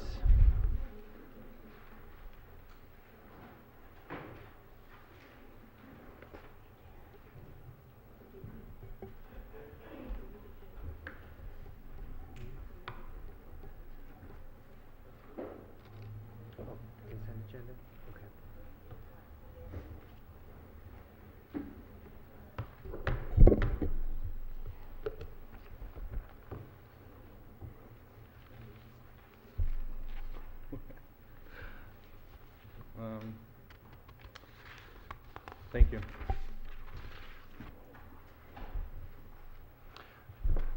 Before we get started on the Market House, I just want to, first of all, thank a lot of people involved in the entire process, starting with the former administration, the former council members who issued the RFP. This has been a year-long process, starting as someone accurately mentioned earlier, went out to a lot of organizations, and I credit our economic development department for making that widely circulated and visible. And going from the RFP process, narrowing it down from 4 to 2 vendors, and then from there, essentially having the ad hoc dedicated Market House Committee negotiating with the 2 final vendors at that point for several months, several hours. That was made up of professionals, as well as outside counsel, as well as Alderman Padilla Charles. Thank you for that, and former Alderman Joe Budge. Gratitude to him for this process as well. And from there, the council was tasked to be the final selection and negotiating committee.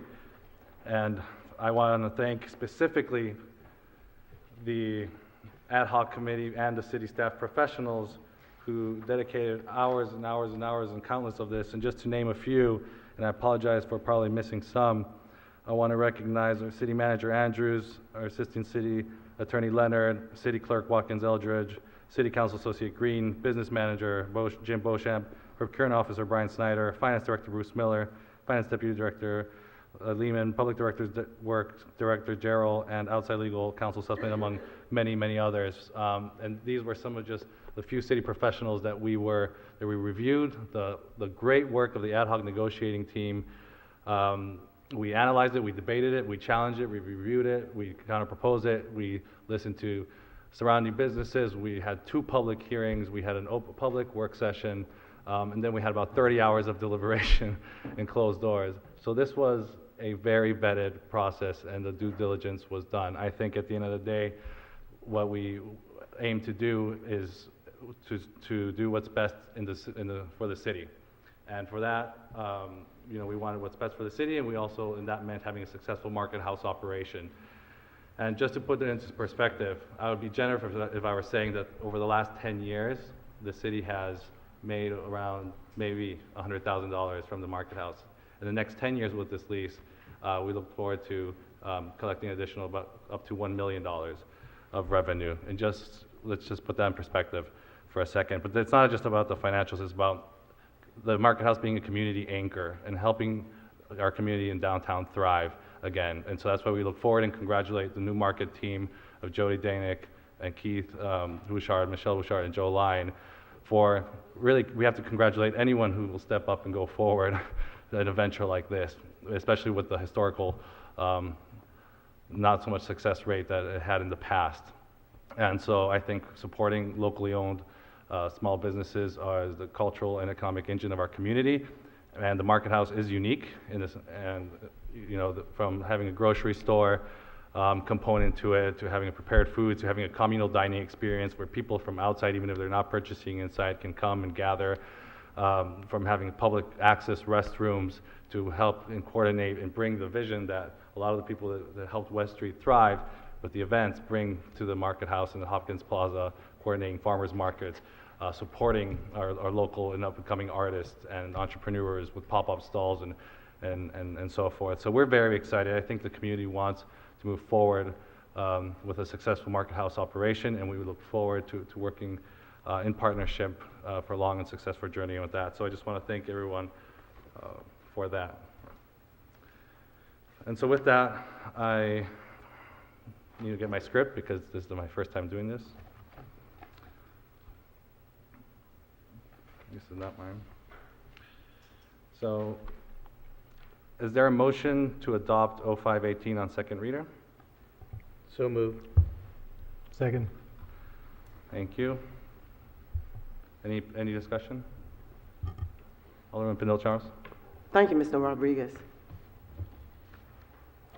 Needless to say, the decision concerning the Market House has been an agonizing one. Months and months of meetings, hundreds of hours of drafting and reviewing and discussing documents, etc. Yes, this has been excruciating and exhausting. I was the only current city council member who was chosen to serve on the negotiating team, the team that was charged with presenting the New Market and the Annapolis Oyster Company's lease proposals and/or findings to the full council. And I attended every one of those meetings. Once the work of the negotiating team was completed, we have had many closed sessions to discuss New Market, and I have attended every one of those meetings as well. As a lifelong resident of Annapolis, I have witnessed the transformation of our city, a transformation that has occurred in many ways and sometimes quite unsettling and disheartening.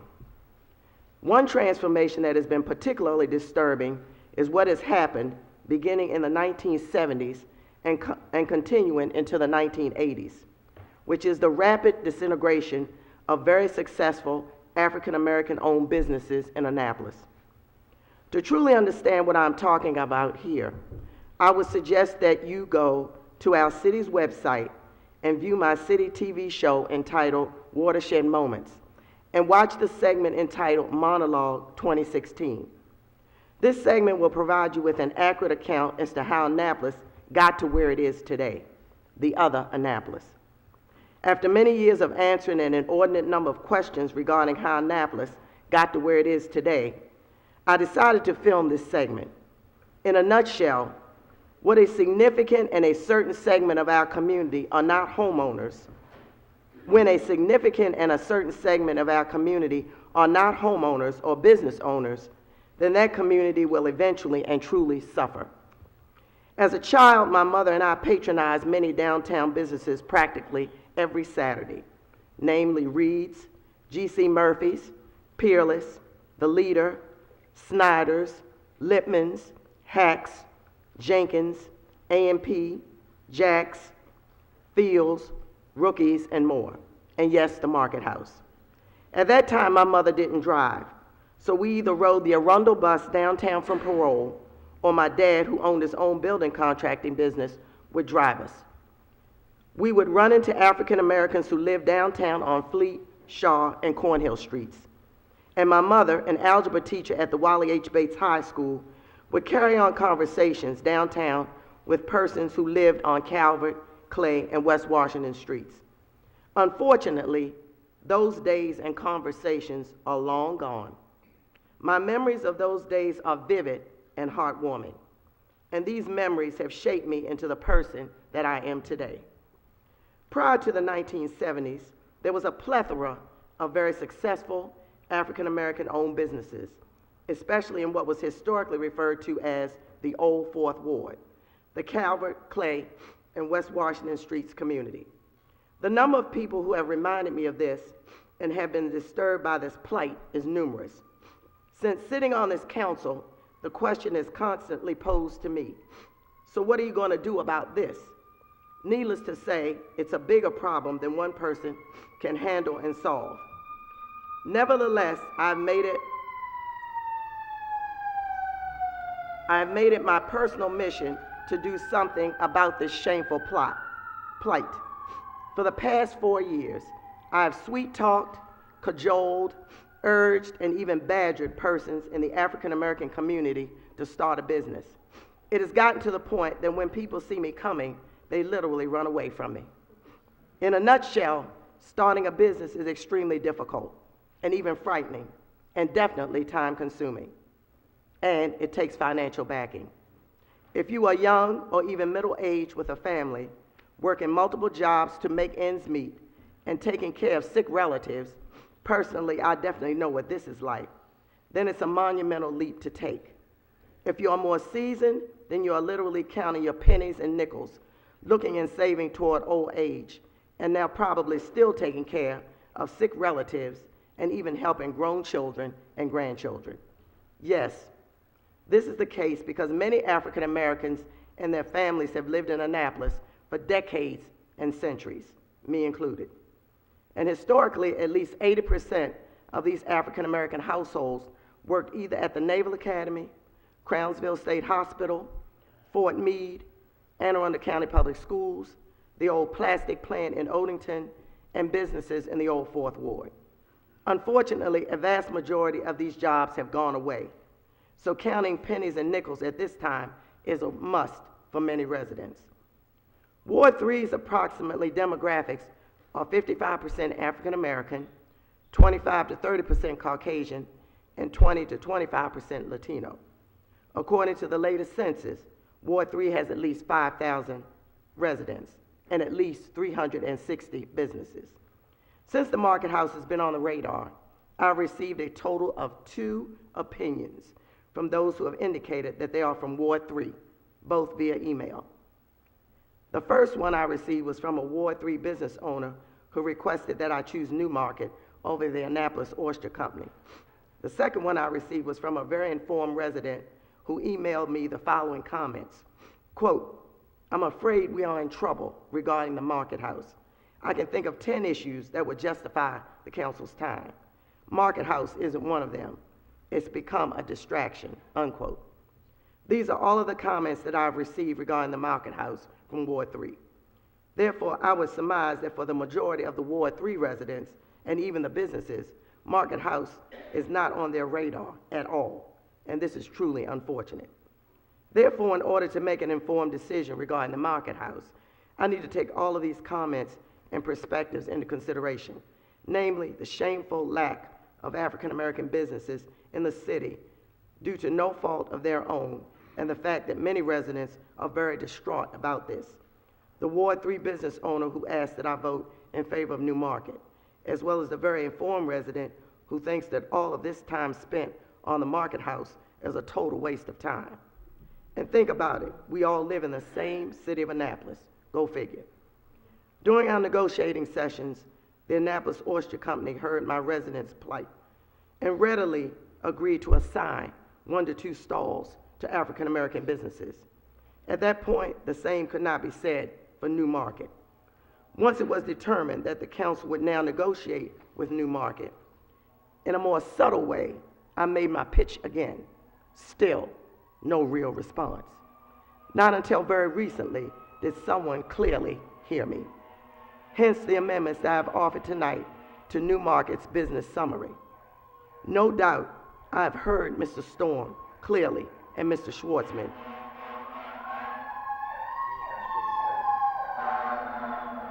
And the businesses that they purport and speak to represent, and I certainly respect them for that.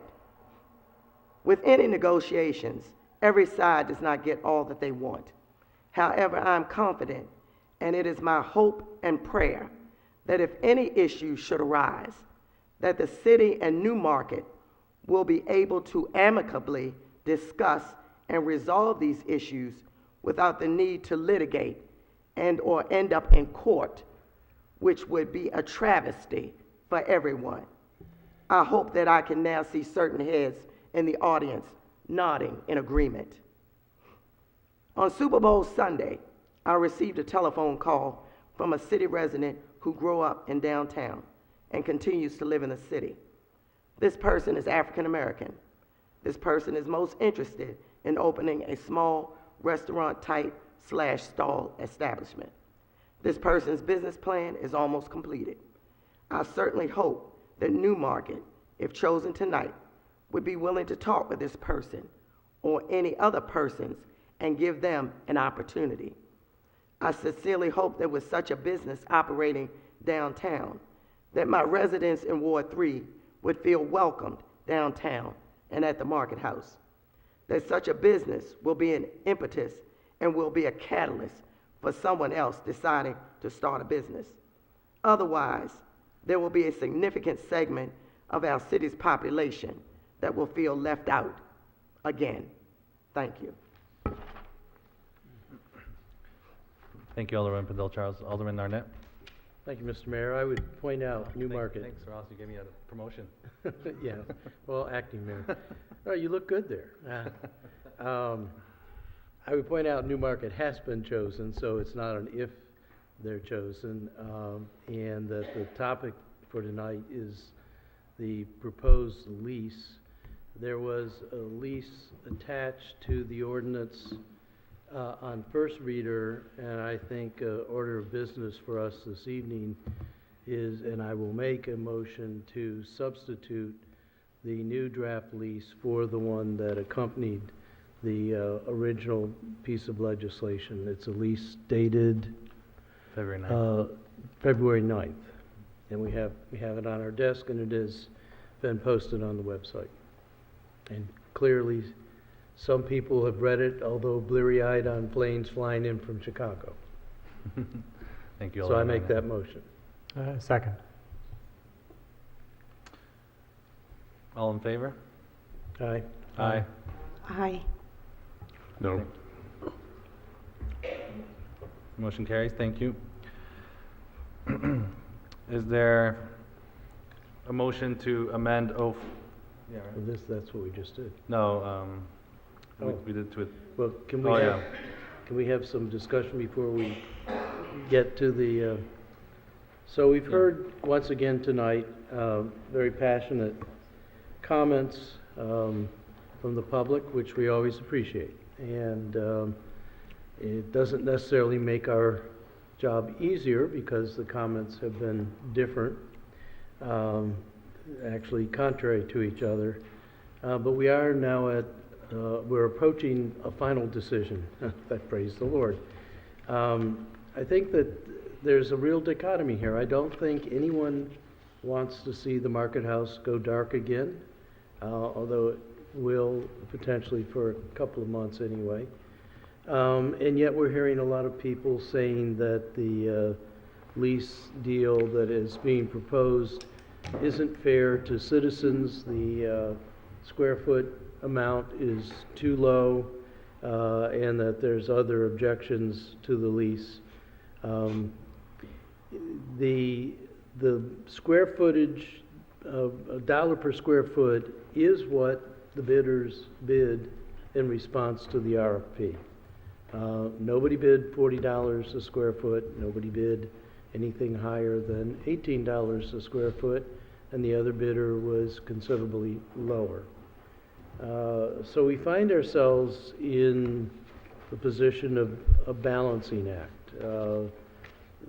I think we want to keep the Market House open. We don't want it to go dark. I think we've heard a lot of support for the new market approach. It's different than the stall approach from the past.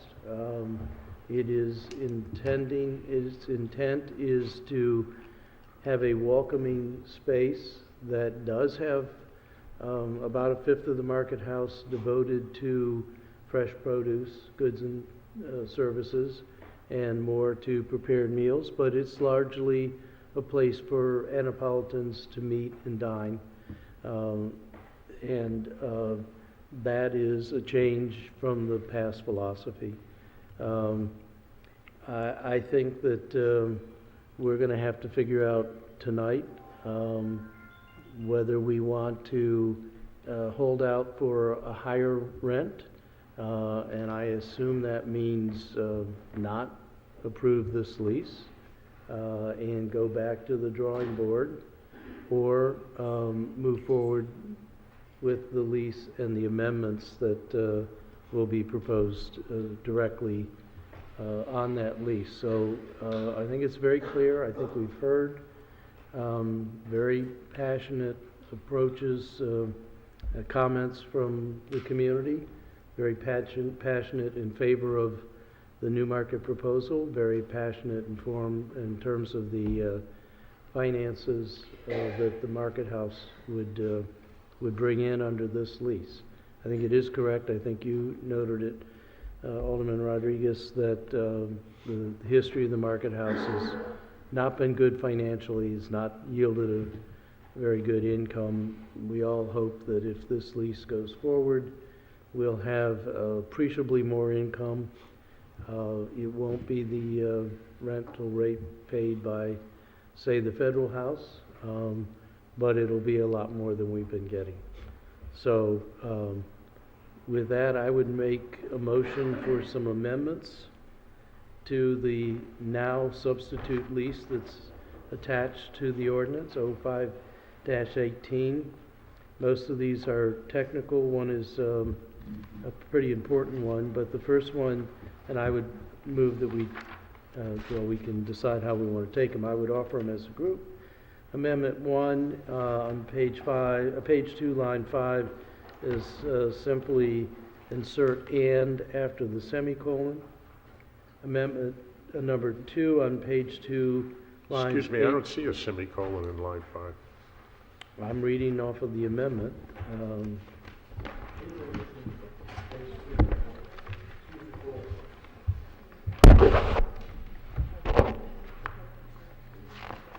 Page 2. It's page. On the other hand. Oh, it's page 5. All right, sorry. It's page. That's reversed. What is it? I got to tell you, my copy is missing pages 2 through 4. Ah, So- well, that's, so is mine. Uh-oh. I apparently others are also. You have two? Alderman Arnett, can you introduce them as Rodriguez and Arnett? Yes, I'll just introduce them as the Arnett and Rodriguez. It is, I have 2 copies of the lease. One is a red line version that does seem to have all the pages, and one's a clean version that does Okay, and the seem red to line be version is where? missing pages 2 through 4. This one is, That's the red line. well edited. So I make a motion to introduce the Rodriguez-Arnett amendments 1 through 4. The most important of which is striking clause small I, small I, small I on page 2, line 8 through 11, which is a violation of the lease that I don't believe the Joint Committee intended to be in this portion of the lease. Just a moment, Mr. Chairman. We still don't have a, let's see, page 2, line 5? I'm looking at the red line version now, so it is page 2, and I'm looking for the semicolon, so you can tell how It's at the end, tedious- okay, after Yeah. municipal Yes, infractions. right. So it's on, of the red line Yep. version, it's line 7, so it's colon, No, there is a semicolon at the end of line 5. All such city and Anne Arundel County municipal infractions, semicolon. It's under small I in parentheses. oh, yes, you're right. But that's line 11 on the red line version. This is crazy. I mean, we're looking at 3 different copies of supposedly the final lease. It's right here. And we Frank. can't figure out, what it is we're looking at. No, and there's nothing on line 5, no semicolon, it's all crossed out on the one which you're showing me. I think we need to get a corrected version of this printed out, at least We the need pages pages 1 2, through 3, and 4. 1 through 4. No, 2, 3, and 4, you got one. Well, pages 2 through 4. Yeah. For the clean version. It's probably easier to read the clean version. take a recess. I move that we get pages 2, 3, and 4. Mr. Chair, should we, could we take a two-minute recess?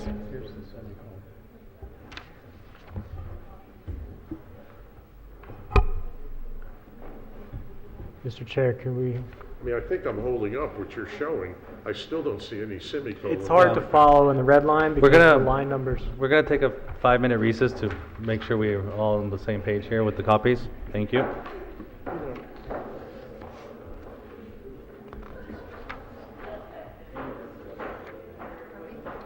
Yeah, I have it on mine.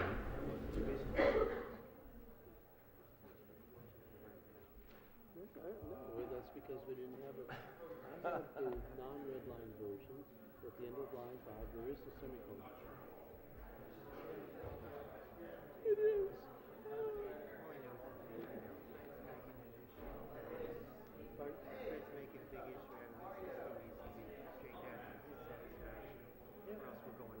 Right, so we're getting those missing pages.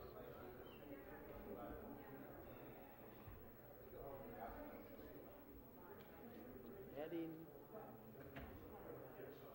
to the lore. Adding once again to the lore of the city council.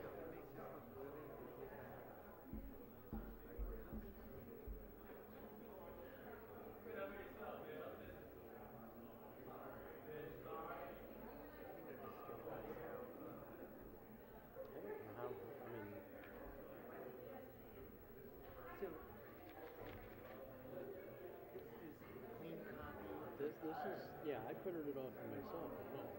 That's the clean, non-red line, and this is what we talked with Ashley about this morning. The problem is it goes from black and white. Right. Except mine doesn't, because I printed it out for myself. Yeah, so the rest of you guys have all learned this. Yeah. Never trust. Trust would be.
That's the business summary, but the bold is all it is changing. There's no change. Please do it.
have the line numbers on? What do you do?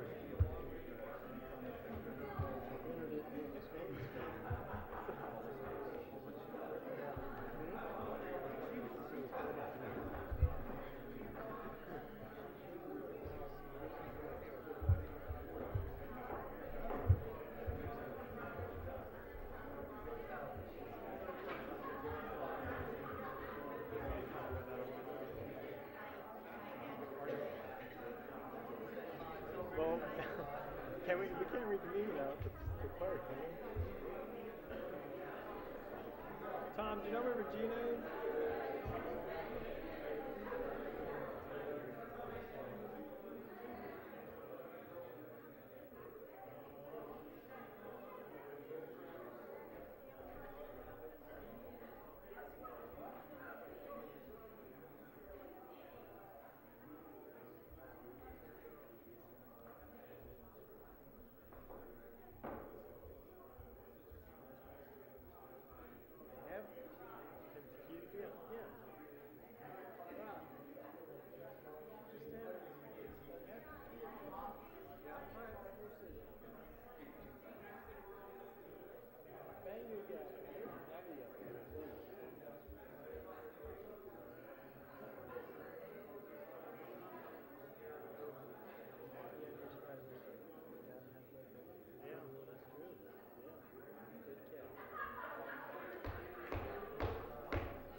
Where did she go?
That was a very short 5 minutes. Thank you, everyone, for your patience. Alderman Arnett, we continue on your proposed amendment, on our proposed amendments. We've now found the all-important semicolon, after which an and goes, which is on page 2, line 5. The second amendment is also on page 2, lines 8 through 11, which is a deletion of the whole subclause small I, small I, small I, which had read, maintain an exempt status for status as leasehold interest in the premises with the Maryland State Department of Assessments and Taxation as a public market throughout the term. That has to do with the potential of property taxes, which will be addressed with, later on in Clause 6, the taxation clause. The next amendment is on page 2, line 17. We're introducing a clarifying statement. So that line currently reads, any additional renewals of this lease, this is after the first 2 5-year lease periods, shall be mutually agreed upon through a written amendment to this lease, and it would now read, I can find it, any additional renewals of this lease for 5 successive years will blah, blah. Amendment of this will be made through notice between the city and the tenant. So again, let me read that to be clear. Any additional renewals of this lease shall be for successive terms of 5 years each and shall be mutually agreed upon through a written notice between the city and the tenant. And then finally, there's an amendment on page 5, line 10, that drops an extraneous % sign. So, let me find it, page 5, line 10. The entire sentence reads, oh, it's a long one. At the beginning of any renewal term, the next renewal term's monthly base rent shall be calculated by an amount equal to the previous term's monthly basic rent multiplied by 1.05, dropping the percentage sign, so that each subsequent renewal term's basic rent increases by 5%, and then with 5% in parentheses. So as you can see, many of these are technical. The two substantive amendments are the dropping of that clause that had to do with the taxation, property taxation, and then the insertion to clarify that each successive lease would be over a 5-year period. So, at long last, I move these amendments. Thank you. Is there a second? Second. Is there any discussion? Alderman Payon. Thank you, Mr. Chairman. There seems to be an inconsistency between your the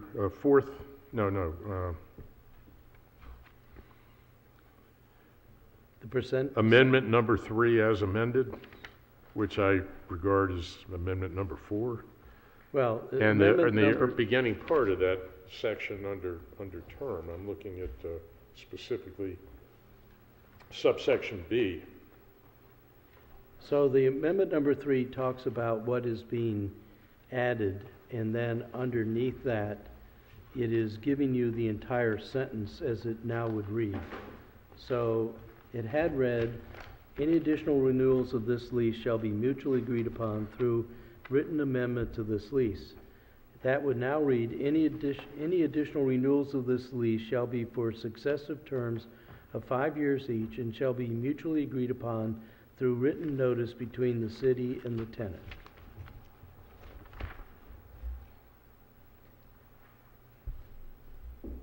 I can tell that it's not clear what we were trying to make clear to you, but the new notion is, rather than new leases of an undefined amount, we were returning to the language that was in there, which was a 5-year lease with 5 successive 5-year leases. What we're doing in this new draft is we're saying We understand that it's important to you to have a guarantee of 10 years so you can recoup your investment when you're building out the market house. We also understand that you may want to, at your sole discretion, after 5 years, not renew the lease. You want to no longer be a tenant. So we were recognizing that, and then we were going on, again, from the lease that was attached to the ordinance. We're saying after the first 10 years, we'll mutually agree to the lease renewals of 5-year increments. Okay, so the renewal at the sole discretion of the tenant is only for the first renewal period. Exactly. Thank you. And that, Any further discussion? All in favor of adopting the Arnett Rodriguez amendment as a group, please say aye. Aye. Aye. Aye. Thank you. No. Is there?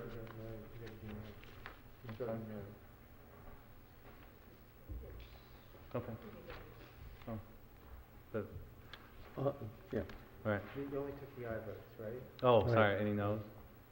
Yes. Those, So we have Alderman Payon voting no. Yeah. yeah. Yeah, You know what, since we're still talking about it, I'll say yes. All right. Thanks, Fred. Alderman Payon. Is there a motion to adopt or introduce the Pendle Charles proposed amendments? So moved. Is there a second? Second. Any discussion? Which amendments are Alderman Pendle Charles amendment. business summary. The business summary.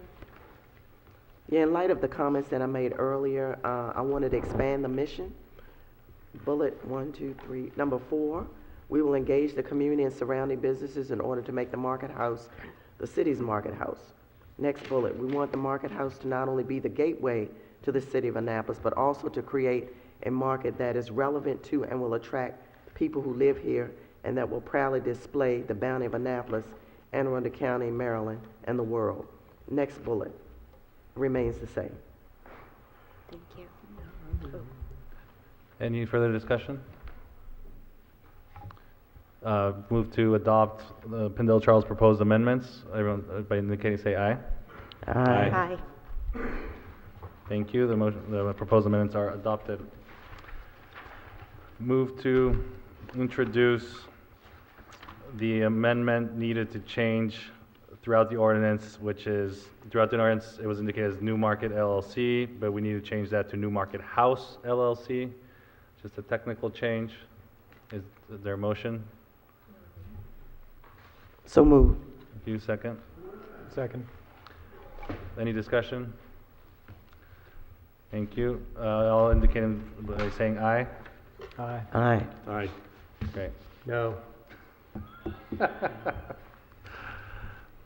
Now, we move to, is there a motion to introduce Alderman Savage's proposed amendments? So moved. Second? There's more, I'll second.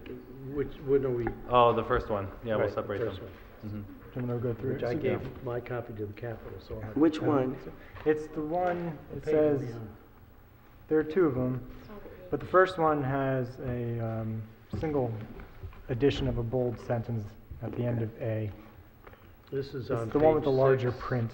Page 6, clause 7, Yeah. taxes. Page 6, line 28. It just adds a line, a sentence to the end.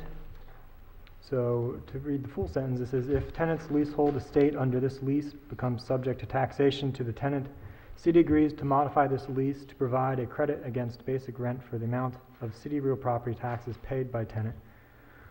So the amendment would add this, excuse me, the following addition. It would say, and the city will work with the tenant to take any appropriate steps to appeal such real property taxation and/or assessment. Discussion? Discussion? I think we want to be, we want to oppose it before it's, so we would oppose any imposition of that tax, right? We're not going to oppose it after it's been put in effect. Could you read it again? The Capitol has my copy. And the city will work with the attendant to take appropriate steps to appeal. Well, all right, fine.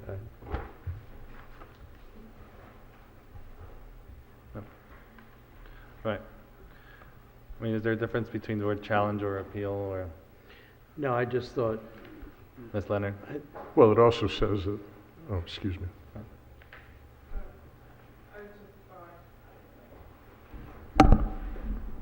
Assistant City Attorney Leonard. I just use the word appeal because if you go onto STAT's website, that's the process they have set up. Is they call it an appeal process.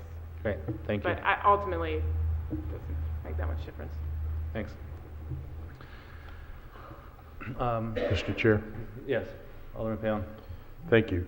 It also provides for the city giving credit for any taxes above $11,000 that they may. No, that's a separate amendment. It's a separate one. Yeah.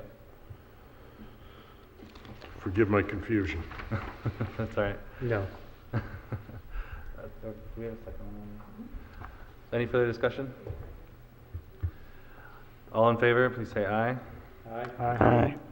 Thank you. Motion passes. All opposed? All opposed? Nay. All right. Thank you, Alderman Payon. Now, is there any motion to introduce Alderman Savage's second amendment? So moved. Second. Thank you. Any discussion? So this would add, it's the same as the previous amendment, except it adds an additional sentence.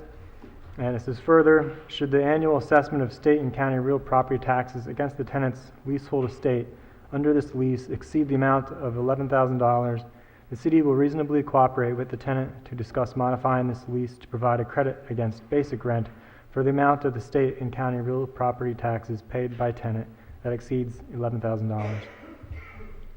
Intention is to simply make it clear that we will be willing to have a discussion about providing any kind of relief if this property becomes subject to property tax by the state. And because this could be a significant amount of money to them, and it could certainly go up over the years. And I think none of us want this property or think this property should be subject to taxes, but if it is, I think this at least gives us an opportunity to have a discussion with the tenant.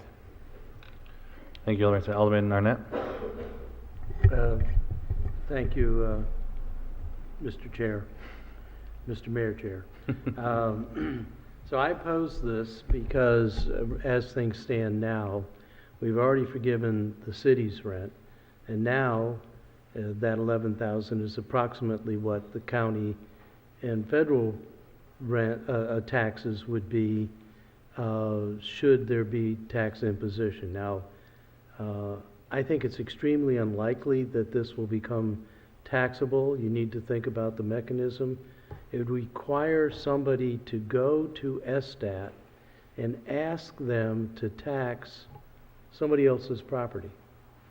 I don't even know that there's an STAT procedure for that, but I would suggest that that's highly unlikely. But if that unlikelihood happens, this would have the city paying all the property tax.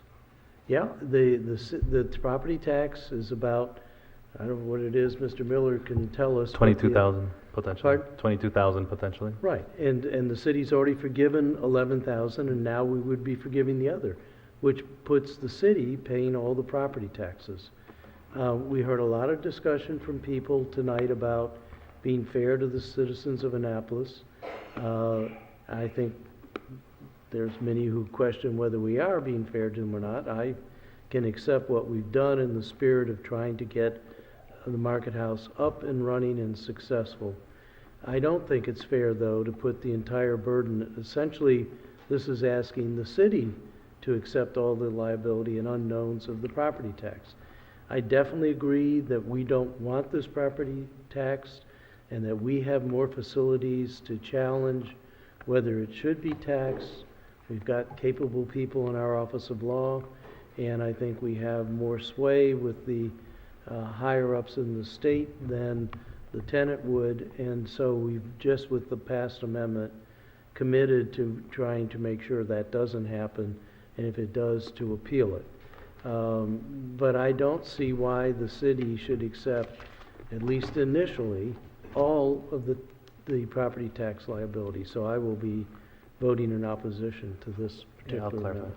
Thanks, Alderman Arnett. And just to clarify the amendment, actually, so it's that, as it reads, is that the city would reasonably cooperate to discuss providing credit towards basic rent in the amount in excess of the 11,000.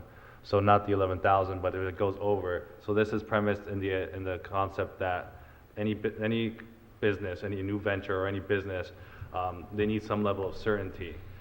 And as it is today, the market house is not a taxable entity. So when you're going into that business venture, and the entrepreneur will know, you have your budget, your proposal, your projections, and if those don't incorporate taxes because it's a tax-exempt entity, then you move forward one way. If it were taxable and they know that going in, then the projections of the financials or the proposal changes based on business needs. So this is providing a certain level of certainty. Of course, I'm grateful that we have included that we would credit the city portion of real estate taxes, as well as now officially team up with Newmarket to challenge any county and state or state assessment of the market house, as you know, it just shouldn't be. So I would be I think it's very reasonable to have language in there where we will go back and reasonably cooperate and have a discussion around providing any sort of support. Again, it's in excess. So as it stands today, the current assessment potential is around $22,000 total of city, county, and state taxes. Half of that is the city portion, so around 11,000. That's why we came up with the figure of 11,000, where if that's a figure that Newmarket knows that's potentially going in, they can adjust for that accordingly. Now, in the future, everyone knows about tax assessments and valuations and how they can change from year to year drastically. So this is just a protection to ensure their longevity, which is also in the best interest of the city. And so this amendment is just, again, I think in the spirit of what a contract or a lease essentially is a playbook. And so with that, I think it's not saying that we will credit, it's saying that we will reasonably cooperate to talk about any amount in excess of the 11,000. So I just wanted to clarify that. Thank you. Alderman Payon? The contained in the RFP was that the potential tenant would be responsible for the taxes there. This is a tax. It's a tax that doesn't exist right now. And frankly, I'm very ambivalent as to whether it ever will exist, and I'm hopeful that it won't come into effect. But if it does, you got to realize we're writing a lease for potentially the next 25 years. Every time they get reassessed, we're going to come back in. I mean, there's nothing in here that says, we agree to come in at reassessment time and adjust this figure. I mean, in 20 years from now, the taxes may be $50,000 and we've got to pay everything over 11. That doesn't seem reasonable to me. Mark. Yeah. Hi. Alderman Tierney? Hi. As a small business owner, I think you guys know how I feel about this. I think that, well, number one, it's hard to go into a lease on a hypothetical, and that's really unfortunate. But I think we're going too far down the road on this hypothetical, and we have goodwill to a certain point. And I just think that this amendment just goes too far, and this specific one on the state and the county, I don't think that that's fair, right, to go that far. I agree with Ross. Any further discussion? Seeing none, all in favor, please indicate by saying aye. Aye. Aye. All opposed? No. No. The nays have it.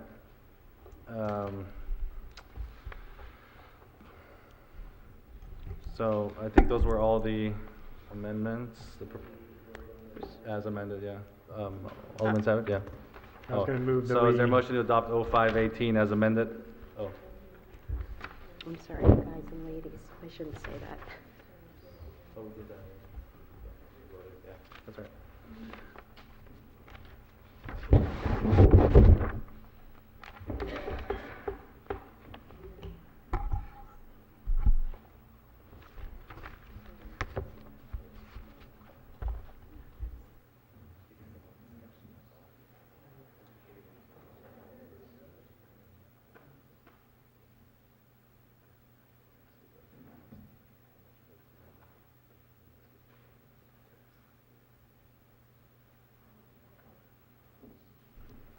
Is there a motion to amend 05, is there a motion to adopt 0518 as amended on second reader? So moved. Is there a second? Any discussion? No, sorry, Alderman, Yep, on second reader. As amended. as amended. As amended. Yeah. Well, I'm probably going to be out of order because I had my hand up. I was hoping to make a... Oh, I'm sorry, to make a motion to postpone action.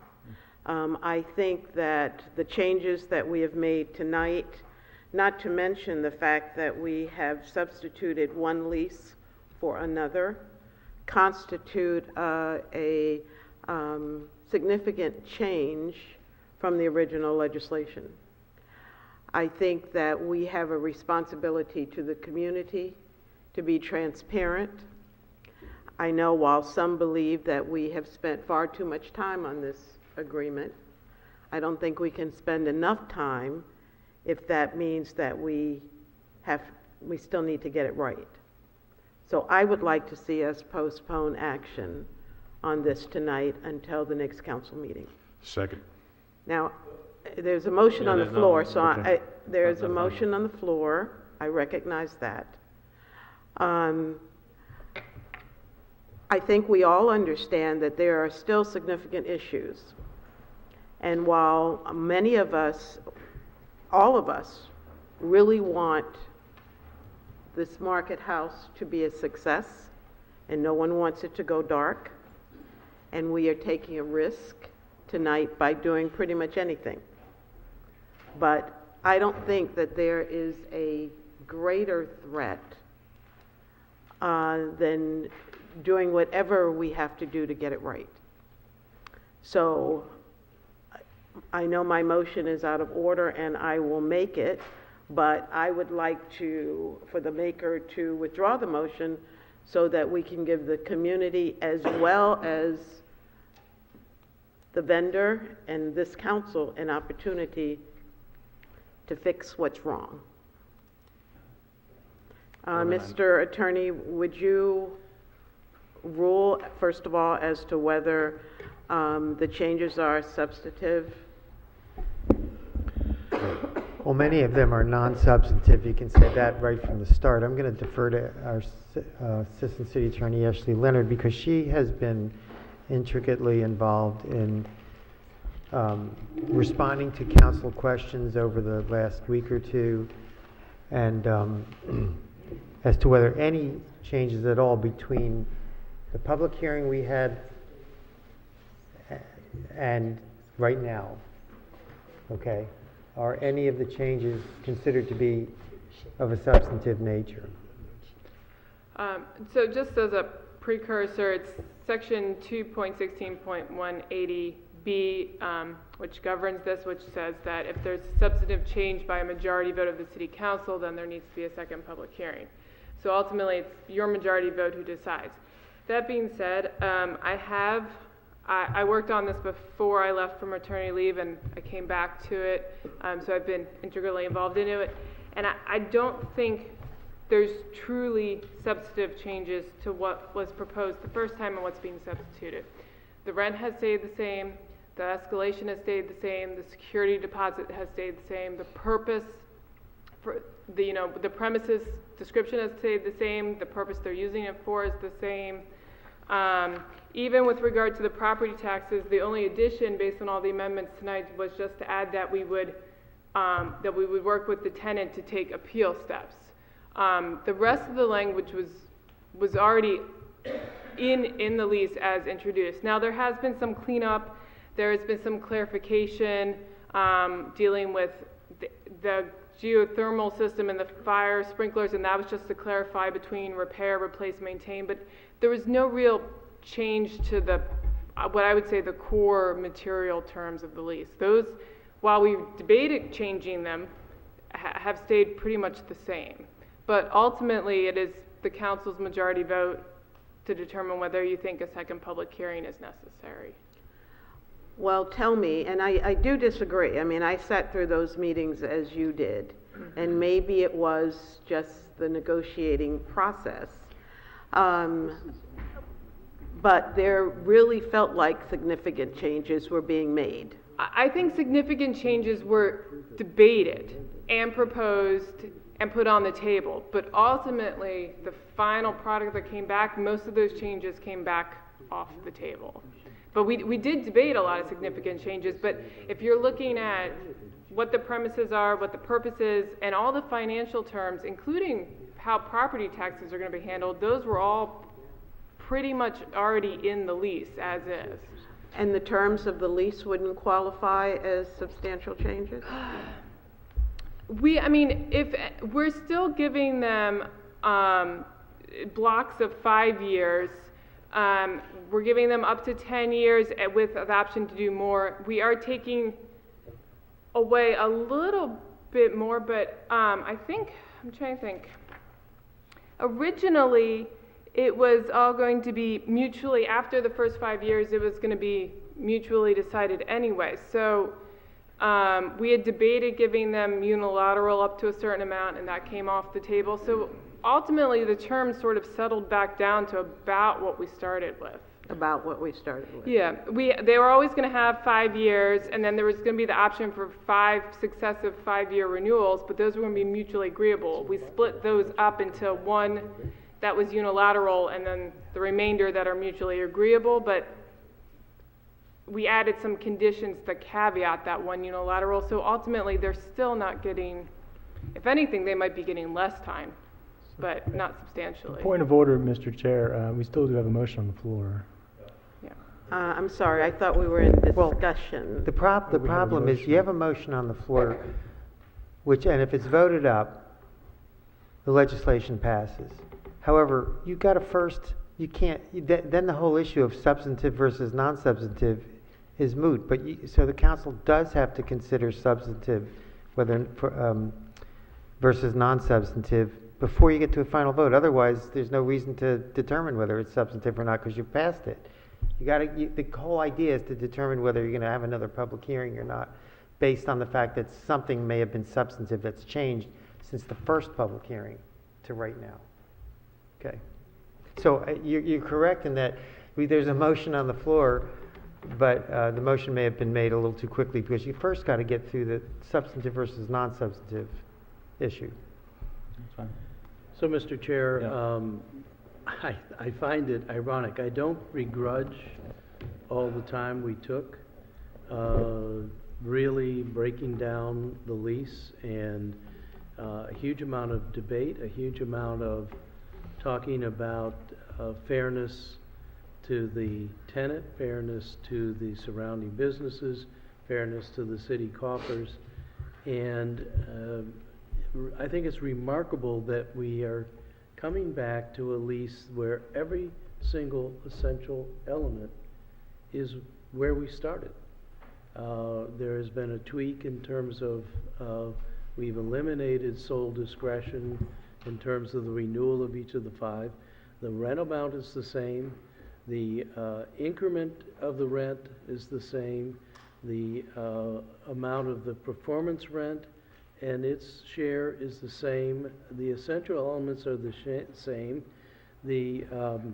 I would argue that one of the most important ingredients of the entire lease is the business summary, and I think we've made that much clearer. I think the 2 attachments that show the diagram of the market house and the percent of it that is going to be fresh produce and those sorts of things, much clearer than where we started. In fact, that was the issue that caused the last council to ask for the formation of the negotiating team, because every time we heard from all of the vendors what they were proposing kept changing, and we didn't know what it was. And I think it's very clear now, and I think the illustration showing how the produce would be displayed is very clear, and a mock representation of the floor space use is very clear.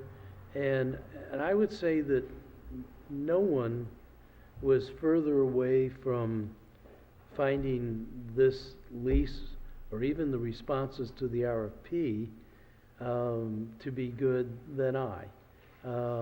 And I think the process of negotiating the lease with the joint committee was a very productive one. And I would argue that there is not a substantive change. I don't know what we would hear from another public hearing that we haven't already heard, and what it would do to make us inclined to change things. I think if we were inclined to change things, then we really have to go back into negotiations with the tenant and have to be fair to them. So I would urge that we finish this business, get a signed lease, and get to work on reopening the market house. Great. Thank you. So, Alderman Payon?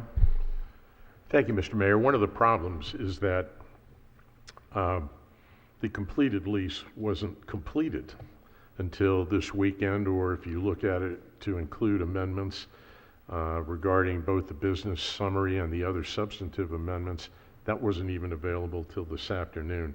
How on earth could the public be prepared to comment tonight on the lease? Now, you're absolutely right. There weren't that many changes from what was originally proposed, but my goodness, we couldn't even get straight tonight the red line copies. We've got 3 different things that I was looking at before, which is when I threw up my arms, not literally, but figuratively, and said, you know, what the heck are we doing? What are we talking about here? I really don't like the fact that we had close committee sessions. No, let me take that back. I thought they were absolutely appropriate a number of times. But the public doesn't have any idea what the discussions were, what the changes were, until this thing comes out today. And to say that, you know, what's the public going to say? I don't know what the public's going to say. They need to know what is in this lease. They need to have time to be thoroughly familiar with it. And I don't think we've given them that time. It's not like they could show up at the committee hearings and be heard or even observed, because, you know, to some extent, understandably, they were closed. And I simply strongly disagree that nothing new would be discussed at a public hearing. Perhaps that's the case, but we don't know that. Thank you, Alderman Pound. Alderwoman Finlayson? Yes, for clarification, and maybe we've been dealing with this too long as it's been contended, and maybe Ms. Ashley can help me. The original base rent, actually the abatement for the base rent in the original contract was for no rent for a year? It was always going to be, they were debating effective date, which was an unknown at that point, continuing through, let's see, I have to find, okay, so effective date through December 31st, 2018 was no rent, and then January 1st, that section didn't change at all. That's section 6C. That's the same exact language that was proposed in the ordinance. So it was always the effective date to the end of this year, December 31st, 2018, the calendar year, was no rent, and then $4,000 rent from January 1st, 2019 through June 30th, 2019. And that was what was in the original ordinance there were no changes to that section after negotiations. Okay, thank you. Mhm. Thank you. Alderman Savage? Yeah, Mr. Chair, thank you. I'd like to call the question. Sorry? I'd like to call the question on Yep. Woman Finlayson's motion. Is there a second? We can't do a motion on a motion. Well, I mean, I think the motion would have to be withdrawn first. Is that, did Alderman Arnett make that motion originally to move to? I move that we approve ordinance 0518 As amended. on second reader as amended. Okay, and so that's what's on the floor right Yeah. now. Right. And so Alderwoman Finlayson's motion No, she is. doesn't have a motion. Yeah. Did you It's just did you move? Oh, it was just Yeah. discussion? It was just Right. discussion. Okay, so when you call, you're calling the motion, calling for a vote on the motion, it's on Alderman Arnett's motion. Correct. Is that what you intend? Alderman Tierney? Yeah, I'm not sure where this fits in, but on the question of substantial changes, the fact that we approved the lease substitution, which if we were arguing substantial changes, it would be in the body of that lease, not in these two amendments. So It would be any changes since the public hearing in this legislation. Okay, because you've had one public hearing, I believe, or have there been two? There have been two, okay. But still, the question at this point is, are there or are there not substantive changes as in the amendments that have been voted on tonight and approved, or any other substantive changes in the lease since the public hearing? If there have been no substantive changes and the council votes to approve the legislation, then by implication, I think the council is saying there have not been any substantive changes. Yeah. Thank you. So we can continue with the motion on the floor. Which is to adopt 0518 as amended on second reader. It was seconded already, I believe. Do we need to do a roll call or no? All in favor indicate by saying aye. Aye. All opposed? Is there a motion to adopt? An abstention. An abstention? One. Is there a motion to adopt 0518 on third reader? So moved. Is there a second? second. Madam City Clerk, would you please call the roll? Excuse me. Oh, sorry. Yeah, I promised you discussion before. Yeah, discussion. Alderman Pale. Try to get away with it. Thank you, Mr. Chairman. I have been through this process along with most of my colleagues from the get-go, and I have to say that I supported Newmarket, the concept then, and I support it now. However, I don't necessarily support this lease. There are a number of reasons for that. We need somebody in the market house now. There's no question about that.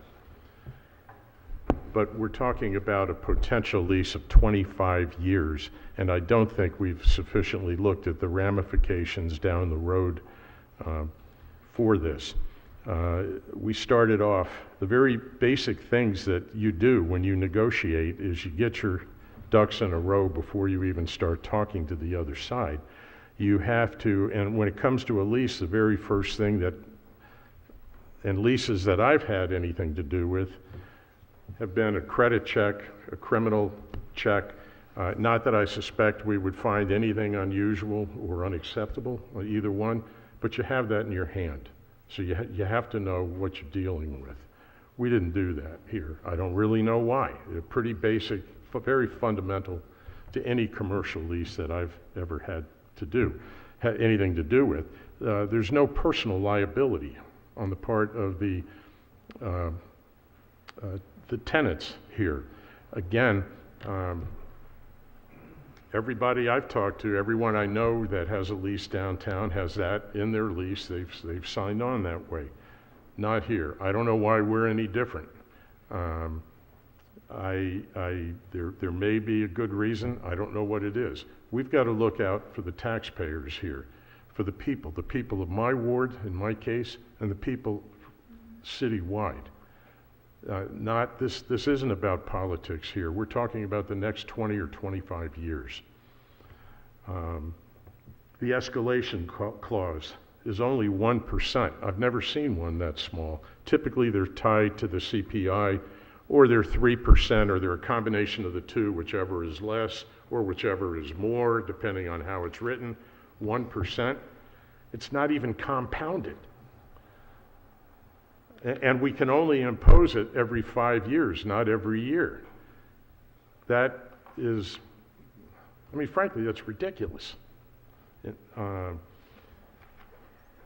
I think, in my opinion, I share the view of two of the individuals we heard tonight. The rent is too low.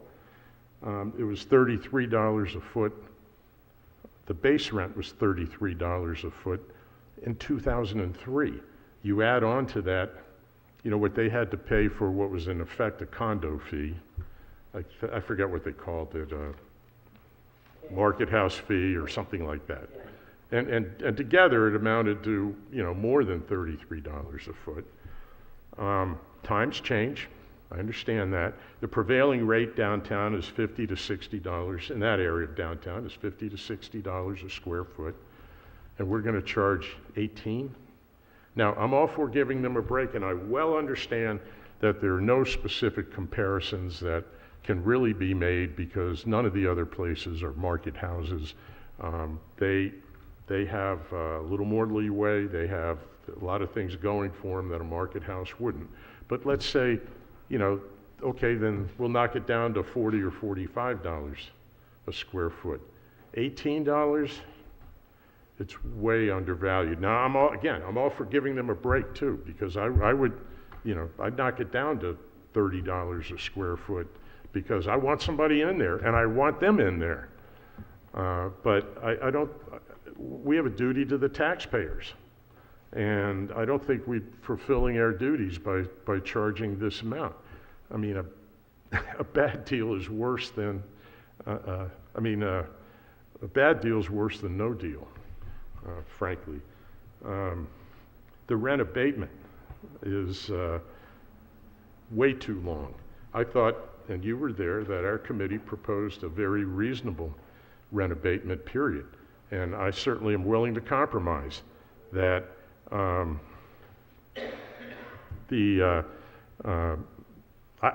okay with putting not collecting rent during the build-out period. They said they thought it would be about 10 to 12 weeks, and you know, I'm not even sure I would hold them to that. But when they open the door, they ought to be paying rent. You want to give them a further break? Okay, I'm good with that, even though that's a little unusual down there, but it does happen. I mean, half rent for the first 3 months they're open so they can get on their feet. But that's a far cry from what has been proposed. No rent through this year and half rent for the first 6 months of next year. That's not acceptable. The 2% performance rent, now I don't have any personal experience with this, but I did inquire, as did some of my colleagues among people that know more about this than I do, and 3 to 8 is the typical percent. Why only 2? I mean, that's based on how much they bring in. I don't understand that. The taxes. Commercial leases in this town, not all of them, but the overwhelming majority are triple net leases. That's what we've talked about. That means the tenant pays the rent, the utilities, and the taxes. We largely don't have any control over what the property tax is. And their neighbors pay these taxes. I don't know why the city ought to be put in a position of helping them appeal more money being put into our coffers and saving our taxpayers money. That makes no sense. Who's our duty to? I hope that they don't ever have to come across that problem. But if they do, it was in the RFP, this isn't a surprise to anybody. It shouldn't be. And, I mean, we have places all over town owned by nonprofits.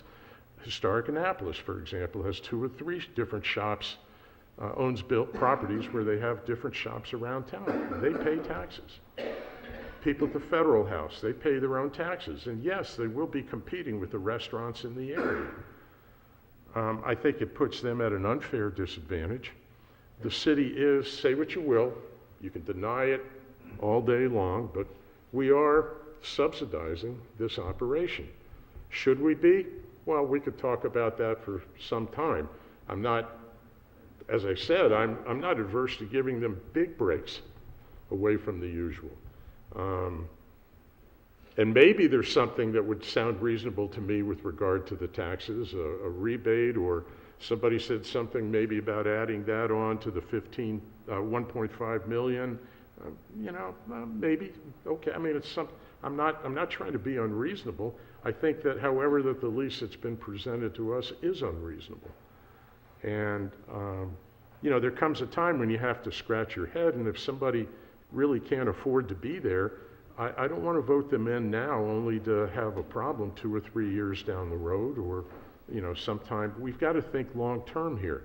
How do you explain most of these terms to people that come along 15 years from now and show you the lease and say, who in their right mind would have accepted this as a lease?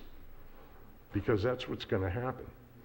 And, the fact that, let's see, 21 years from now, they will be paying, how much more? 5, 10, 15, 20% more rent than they are now. Can you think of anybody that is in a commercial establishment in a reasonably prosperous area that is paying only 20% more rent than they were 25 years ago? I don't think so. For now, it may sound quite reasonable, but maybe it's the attorney in me coming out. But down the road, you've got to think down the road. You're a law student, son. You need to think in those terms because you need to protect your client. And in this case, our client are the taxpayers for this city. And as I said before, to me, no deal is better than a bad deal. I believe it was P.T. Barnum who said that a sucker is born every minute. And let me tell you, if we go ahead with this lease, the council collectively or the city collectively is the sucker. Thank you. Thank you, Alderman Payon, for your always constructive and valuable feedback.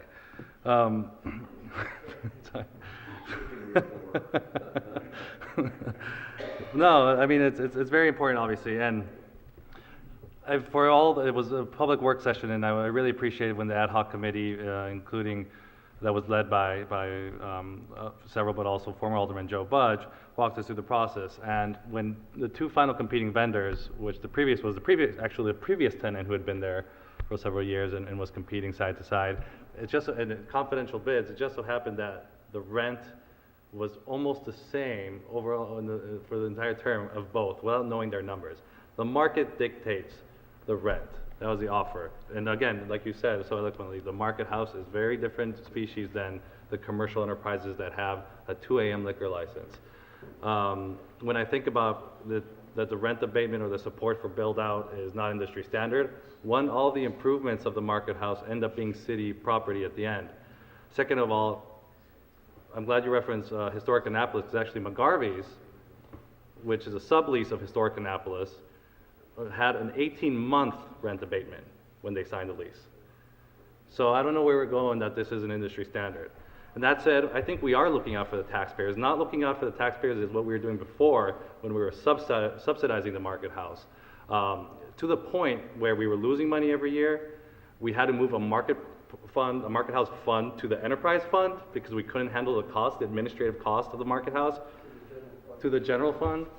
I mean, that's subsidizing the market house. That is subsidizing. Today, with this lease, in the last 10 years, we didn't even make $100,000 from the market house for the city's coffers. In the next 10 years, we'll see at least $1 million. And that's why I want to ensure, and I think we got the best and fairest deal, that we're supporting a new concept, an exciting concept that will help the downtown thrive, but at the same time support to make sure that I hope they're there for 25 years. But we have added protections in the case that it doesn't work out. We need to guarantee them at least a 10-year, a 5-year, and 5 years of sole discretion. But we want to work out. We want them to be successful because that is a success for the entire community. So with that, I want to thank all of my colleagues and all of the city staff for all of their great work over the last year. And I think we're ready to... Huh? Oh, Alderman Payne. Yes, thank you. I would point out that Historic Annapolis is getting $30 a square foot from that part of McGarvey's that they own, not $17 a square foot. They have no electricity, no running water, Okay. and they still get paid, 60% more than we're going to charge. Great, I appreciate that. Any further discussion? Is there a motion to adopt 0518 on third reader? So moved. Is there a second? Oh, we did already. Will you please, Madam Chair, will you please call the roll call? Okay, Alderwoman Finlayson. Abstain. Alderman Rodriguez. Aye. Alderman Savage. Aye. Alderman Arnett. Aye. Alderman Tierney. Aye. Alderman Payon. No. Alderman Pineltrell. Reluctantly and with great trepidation, aye. The motion carries. The motion carries. Congratulations to Newmarket and to the city. Thank you.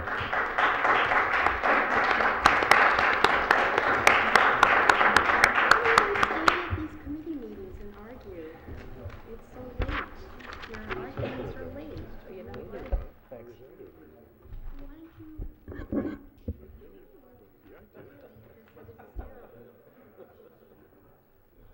We still need to do 08.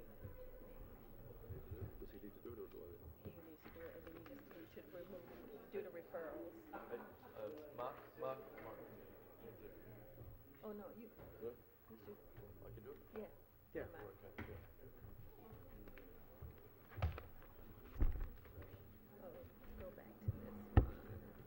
Right, because remember she pulled 08 off the agenda because we need to do a roll call vote on that because she doesn't on this one. So all we need to do, Gary's gonna ask for a motion to approve 08 on our first reader. And then you're gonna say, can I have a motion to approve 08 on first reader? And then when you get the motion in second, I refer to here and here, and then we're done. Okay? So Gary's gonna start.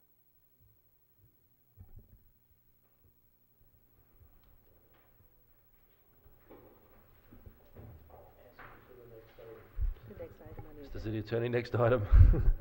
Thank you, Mr. Mayor. Next item on the agenda was taken from the consent docket. 0818, adequate public facilities, adequate school facility standards, and we need a vote on first reader. Do you have a motion on first reader? Second. Second. All in favour? Aye. Aye. Aye. Aye. Abstain. We're Recuse. going to refer this to rules. Wait, you have to get. Recuse. Okay. Abstain. We're going to refer this to the Rules of City Government Committee and the Transportation Committee.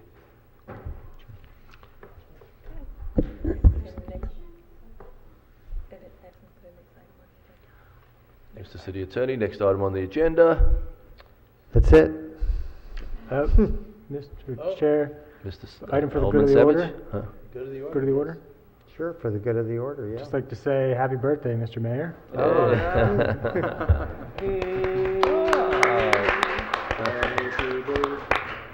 Great birthday present.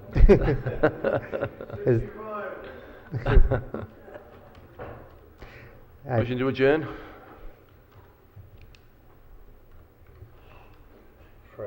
Fred?